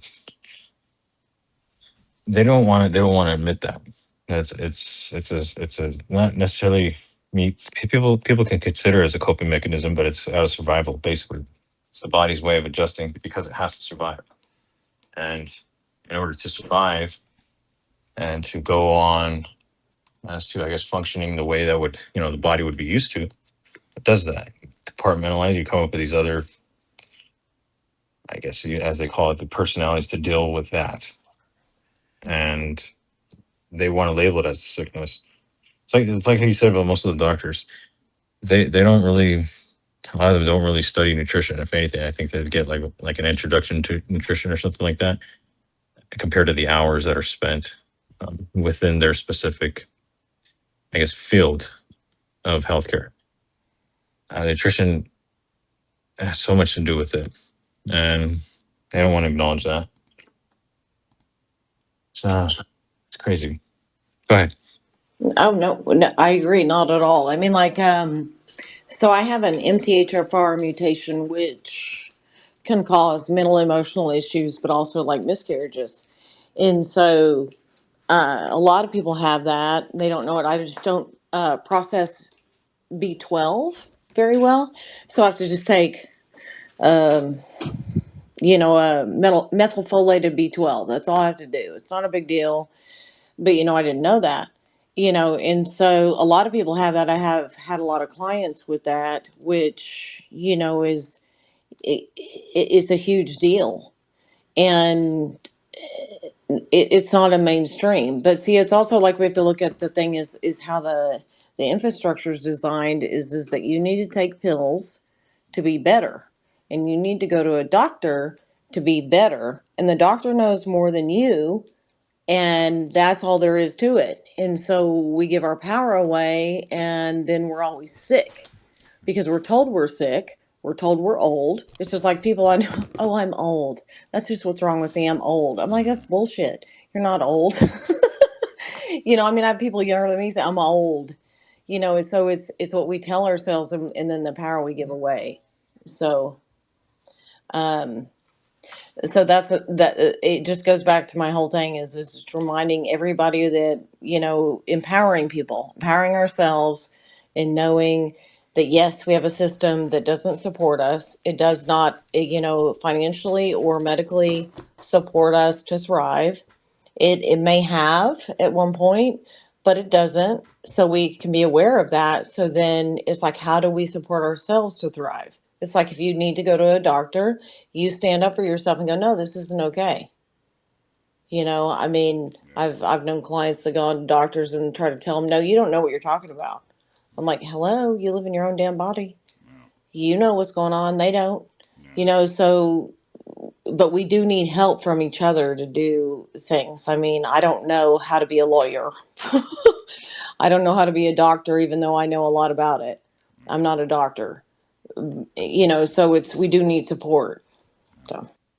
Everybody has a piece of the puzzle, you know. So, that's what I say. Yeah, that everybody, has that, and they got to come together. So, because everybody has their talent. So, that's why I kind of even the IQ test kind of thing. I kind of have a problem with it because it only measures, certain things, and emotional intelligence isn't, one of them, or that kind of stuff. So, these so-called professionals, like also you're saying some of the doctors, and then they I think there was a lot of good doctors in the past before the Rockefellers came along, but they brainwashed a lot of. I'm sure you guys know that, but it's a shame, Well, it's the benefit of YouTube University. Just go to YouTube, Susie, and KWH, and I just learn everything there, and then I fabricate my my degree, and then the next thing you know, I become Dr. Solzhenitsyn, and I'm just kidding. Victor Nitzer, you mean? Yeah, that's a good one. I should have just did that. That's great. But KWH, I gotta step down. I'm going to try to see if I get my other account logged in, but I do too. I gotta go to bed. Yeah, I was gonna say too. I was gonna end it because I gotta actually didn't eat yet, so it's like 11 o'clock, and I gotta uncover the plants because I started light depping them. So so it's I think we're all in sync on that. So, but yeah, great space, guys. It was awesome, and thank you everybody for coming, and Vic co-hosting, and Susie for everything, and like I said, Prez had some good ideas too. It just got a little heated, but but yeah, thanks, guys. Yeah, you did a great job on your first space. Pat yourself on the back. And thank you, Victor. It's always good to see you, sweetheart. And hello, Dee. Hi. Thanks, Dee. Yeah. Did great, KWH, and Susie. Thanks for coming out. And to everybody that's listening to replay, support KWH, and see you on the next one. KWH, I will see you around, brother. Thanks for the space. All right, Vic. See you, man. Yeah, thank you. Thanks a lot there. You have a good night.